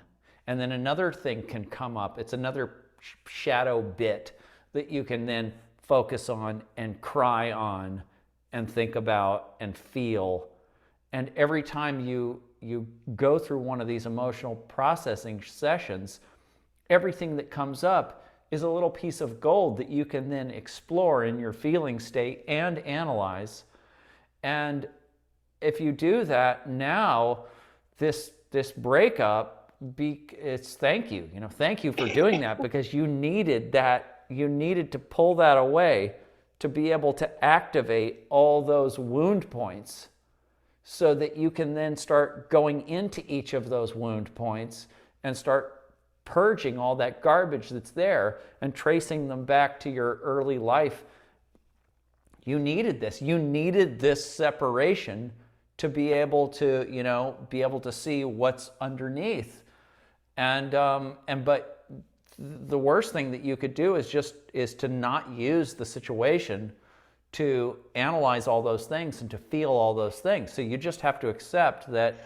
And then as you do this, as you use each of these points as you use them as inlets to process emotions, then you're going to lose the attachment. You're going to lose that feeling that you need that other person to access this emotion or whatever. As you process these different feelings that come up and purge them and let them integrate, then the whole thing's going to just kind of clear up and it's going to float away over time. Colin, may I ask you a quick question, since you're in an alchemical relationship? Mm-hmm. One thing that was the hardest thing for me to let go of at the end of that was the desire of that tribal, very close resonance and banter and linking in with that person so effortlessly. Mm-hmm. My question that I had for you is, since you experience this, is mm-hmm. what helps to heal that intimate resonance with somebody when it's kind of hard to get out there? What is something to meditate on for instance, to help somebody, again, like if it's a quality, a behavioral quality, it's easy to meditate upon that and say, well, I need to stop abandoning myself. But when it comes to like that very linked in resonance, what do you meditate? What do you think of to heal that? What are you talking about? I heard a couple things in there. You mean the loss of your magician partner? Yeah, Peter or Sarah, can you tap in and help me say what I'm trying to say if you feel anything around that? Can I ask a question? Are you talking, is this, how much of this is sexual energy, or is it beyond that? Who are you asking? Sarah? Sarah, yeah. You, I think, Sarah H. Or how much of it is? It's way beyond. It was like soul level, like I know you, I've known you forever. Okay, so both of you were like that. Okay. The same thing, feeling this twin flame kind of soulmate thing. There's one line they say in the new Spielberg movie, which I haven't seen, but they keep saying it. And the mother says to the kid when he's young, Steven Spielberg, I think it is, she goes, "You don't owe your life to anyone." And that line just really stuck with me. You don't know your what? Your life? Your life to anyone. It's your life. It's right. It's somebody cannot claim that or say, oh, we're destined to be that. It's very free. If you want to get together and do something, that's great, but there's no karmic obligation to anyone. So that's why I was asking about the sexual aspect, because, in long-term relationships, that has to find that has to get to a point where it's not about that. In my opinion, because that tends to cloud. This was way beyond. This last episode of being involved with each other was totally platonic. Wow. Like for like months, but like the. So what's the problem? It's too much to get into on this call. It's because we're crazy in love with each other. So like this is animus anima projection in the Jungian system. This is you projecting the masculine, in that system. Every woman has a perfect man inside of her encoded, and that she's looking for that out there, and that when she finds somebody that matches that, then boom. And if he can project his anima his perfect woman onto you, then boom, you get what you guys experienced and what everybody experiences when they fall in love, right? So, but then you pull up all of your pain body garbage, all your complexes and all that gets in there too. So if you're looking to you want the projection, you want the excitement, the flame of the animus anima projection, and that doesn't last. That's how the human species works, and it's part of mating, but it's just part of the psycho-spiritual makeup of human beings, where you have the whole human is divided into this sex binary. People have questions about that now, but in the most basic understanding. And so you're creating this circuit, and it gets you high, and it's amazing. But I guess I've never met anybody like that then. I mean, for me, I'm just saying, haven't had that, Peter? I've had the sexual thing, and then, right. After, and that finds its balance after a while. But somebody right. who I felt was so matched to me, no, I've never met anybody like that in my life. Well, I think I have a partner too. I've been in a relationship for 25 years. I had that one time, and it lasted about 6 months, and I've had a number of relationships, and that happened one time, and it was extremely tumultuous, and it blew up, and it ended up with me getting thrown in jail. So it wasn't, I didn't do anything, but that was the drama. But was there a lot of sexual energy in that? Oh yeah, it was totally it was totally about that, but it was more than just sex. It was the magician energy. It was everything all included. It was just the whole package, the whole thing for both of us was like that. But then if it wasn't for the sex, you probably wouldn't have gone as far, right? No, the sex is always there. The sex is always there. See, it's with all these things. There's always sex. That's the problem. But Colin, when couples come together strongly in this alchemical sort of union, there's a link in to heal the complexes, right? And the triggers. Yeah. Can you share a little bit about, is there actually a light side to that alchemical union? Is there something, because we talk about linking in to work on the complexes, but what does that light side that maybe that people miss, or whatever it may be, that light side, what purpose does that kind of serve, I guess? Just pleasure? Well, that when you're totally attracted to somebody and you come together and it sticks and it can hold, and you have all this projection, all this brilliance, then that person is completing you in a way. And so that's the light side of it, is that there's a sense of completion that's happening through the whole thing. And part of that is the projection of you're projecting parts of yourself, and they're holding it for you because you haven't figured it out how to access it on your own. But another part of it is just the natural part of humanity, and that people complete each other in these binary equations like that. So that's the light side of it, is that there is a sense of completion and wholeness that happens through a relationship. But then you don't just meet the other person's soul or their big S self. You don't just meet that in the relationship, but you also, it's not just your biggest self that's attracted to the other person. It's not just your ego that's attracted to the other person. Your pain body, your system of complexes is also attracted to theirs. And they're looking at the situation and going, oh yeah, we could have some good excitement with this person, some trauma drama. And so you got your pain body is involved too. And it's like, it's also being attracted under the surface, under the table.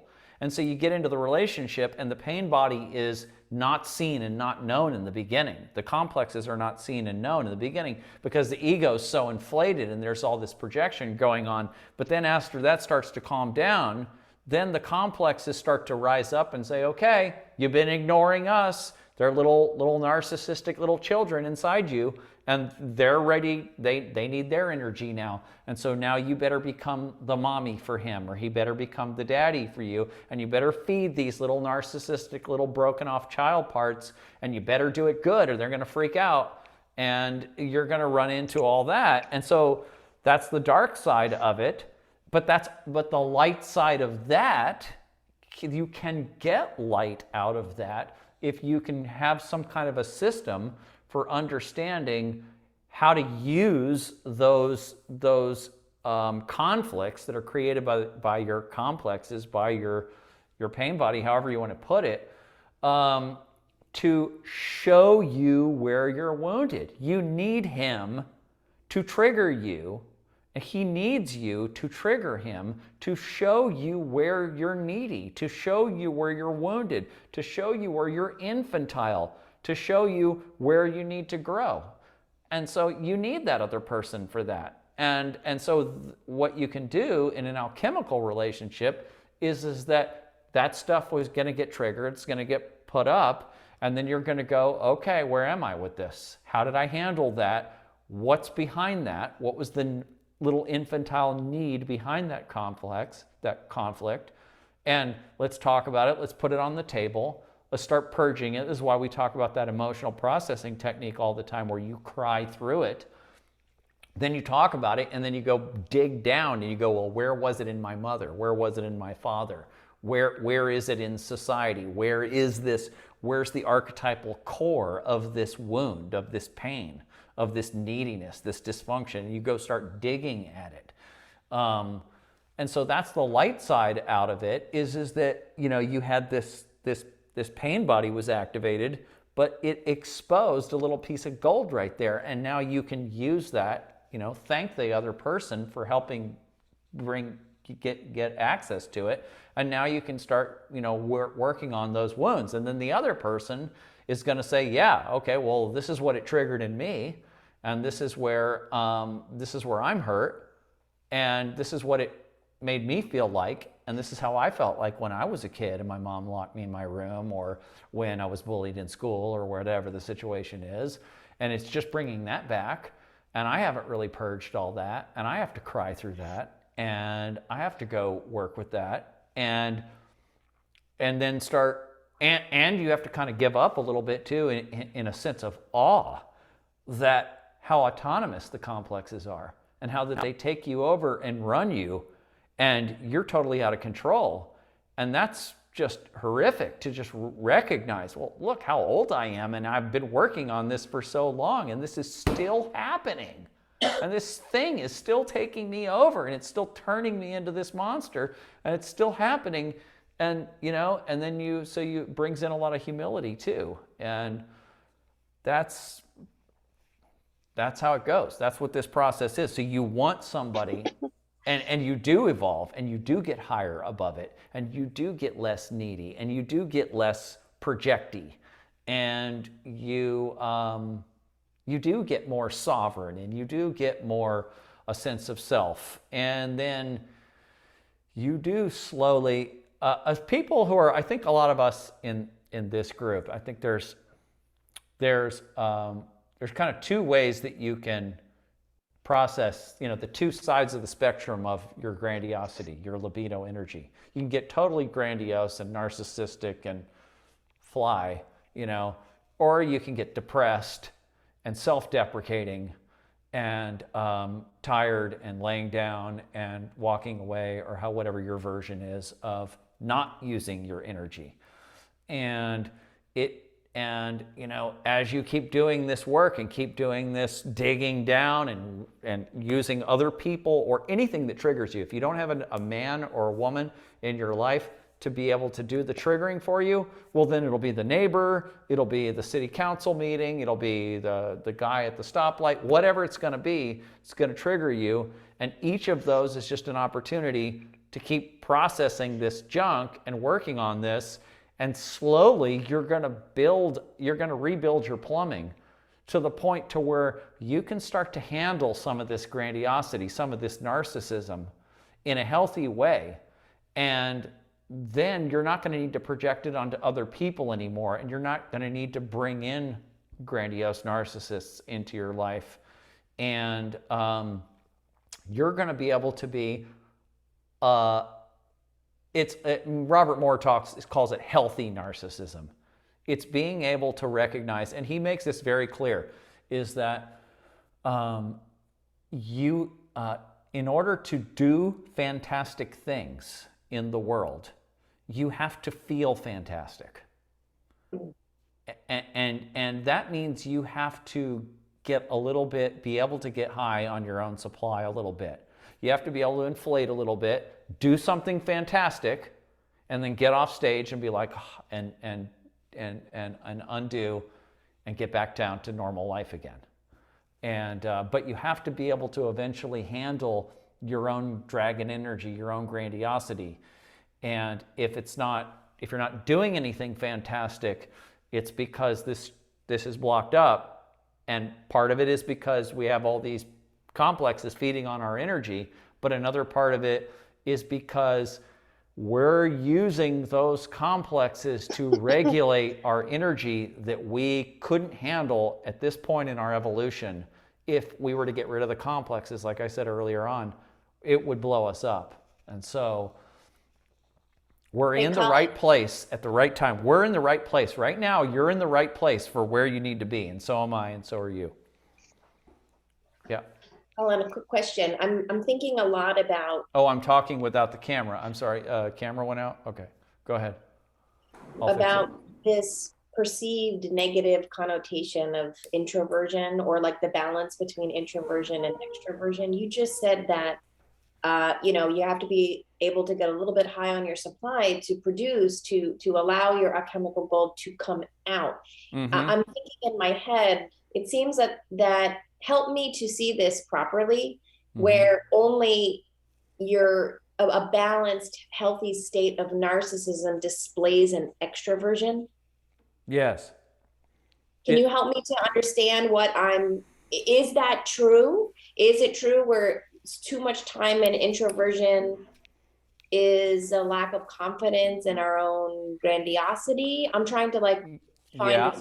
I'm gonna pull the battery out of here while I'm talking to you. So you're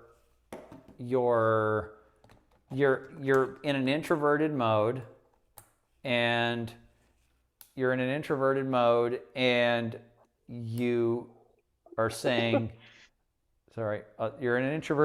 and you're saying that introversion is really acting as a protection from your own grandiosity. I'm asking you that, and I'm asking you if healthy narcissism is only expressed in an extroverted, exoteric way, displayed for people to witness. It is. It's the need to be seen. Seen. So to be seen, everybody has a need to be seen. Yeah. What's that? So Stephanie, your name is Stephanie, right? Yes. Okay. Is that kind of what you were talking about like a little bit ago when you were saying like what do you do with like sort of like the longing for that sense of like that connection, that like vibing with someone like on such a deep level? It's like to me what that would represent, I'm not trying to like divert the conversation back to relationships again, but like what that represents is like, oh, like someone really gets me, like we really get each other. Like this is like we're on this frequency together, and it's easy in a certain way. And like the kind of like banter we can have is like very sort of nuanced because we both know exactly what we're talking about. Is that what you were talking about? The imbalance for me lied with what I just asked Colin, which was that I at times had perceived him as having overly narcissistic qualities because he was performing his craft and being seen excellently, and I wasn't. Right. He was holding that for you. Yeah. And I was, in a sense, so attracted to that because I wanted mine back. Yep. You were, yeah. And so if you can, and a woman can do this maybe sort of naturally, is sort of just become a support partner. And then he can be the narcissist and then she can get the benefit from knowing that's my husband, and then getting the social benefit from that. Yeah. And in fact, I think this is being recorded live, so I don't want to give off too much information. Yeah. But there was a little bit of a third party energy, Sarah, just to clarify, who also held that extreme, I'm being seen and heard in a fantastical way. So that caused friction because actually there was no support partner. And this is what I did then. I thought, well, maybe I have to be another grandiose narcissist and be fully out and not be the balance to what that actual magician energy was displaying. Like Colin said, become like the care support partner so the narcissist can have his important role, rather than me becoming another narcissist like him, where we were competing and butting heads with each other, or completely shut down in conflict, competing with one another. Remember what Sam Vaknin says, he won't let you become a dual narcissist. As soon as you do that, you're gone. Right. At the same time, oh, go ahead, Sarah. I've been talking about. Go ahead. Oh no, I was thinking about how you guys are explaining this, which all makes sense in this like a psychological, spiritual level.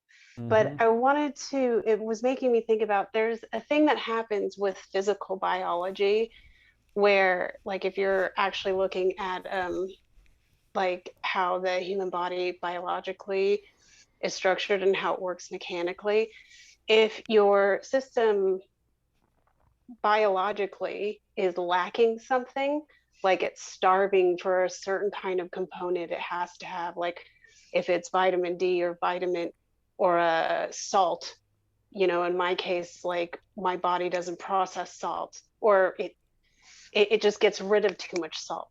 So my physical biology is constantly starving for the component of salt, like on a physical level. But if you were to take, it would make sense to me that same process like works in all of reality, including the psychological or the spiritual. Yes. And so like if you are psychologically or spiritually lacking a specific, element, component, that you need to actually be the what you were calling the king, or the royal part of you, the fully rounded, complete adult in the physical world. If you're missing one of those components, then you're going to be subconsciously, maybe it's subconsciously, maybe even it's consciously, but you're starving for that component. So even if you don't recognize what that is, and you like randomly come across it and it's some like stranger across a coffee shop or whatever it is, you're just like beeline You into got that. it. You got it. They're completing you where you're blocked. But it was just the way you're. Go ahead, Sarah. Oh, it was just the way you were explaining it, because I can't help but look at like most things really in a very medical type of way. So if you look at the integral system, back to integral, look at the 4 quadrants system part that Ken Wilber has figured out. That's the upper right-hand quadrant, the physical part. The upper left-hand quadrant is your psychological component. And then you have your physical component. So if you're having a psychological conflict or constellation, or however you want to put it, is happening over there, then there's going to be a corresponding aspect in the body as well. And then there's going to be a corresponding aspect. If a bunch of us are doing this same thing, turning the same cycle, then there's going to be a corresponding aspect in the culture and in the society too. Yeah, it's thought, emotion, and action. So it's like if it's 777. If you're missing one of those things, then you're only 7-7. You're not complete as the royal or the king or the queen or whatever you want to call it. So like it's just what I was thinking, that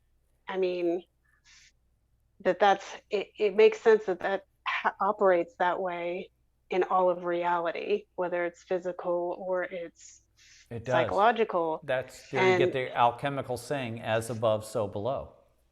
Right. Yeah. So that's all I was Colin, thinking. thank you so much. Thank you, everybody. I have to go. This was brilliant. Thank you so much. You're I hope welcome. to see you guys soon. Yep, we'll be back in 2 weeks, Stephanie. Okay, yeah. What's up?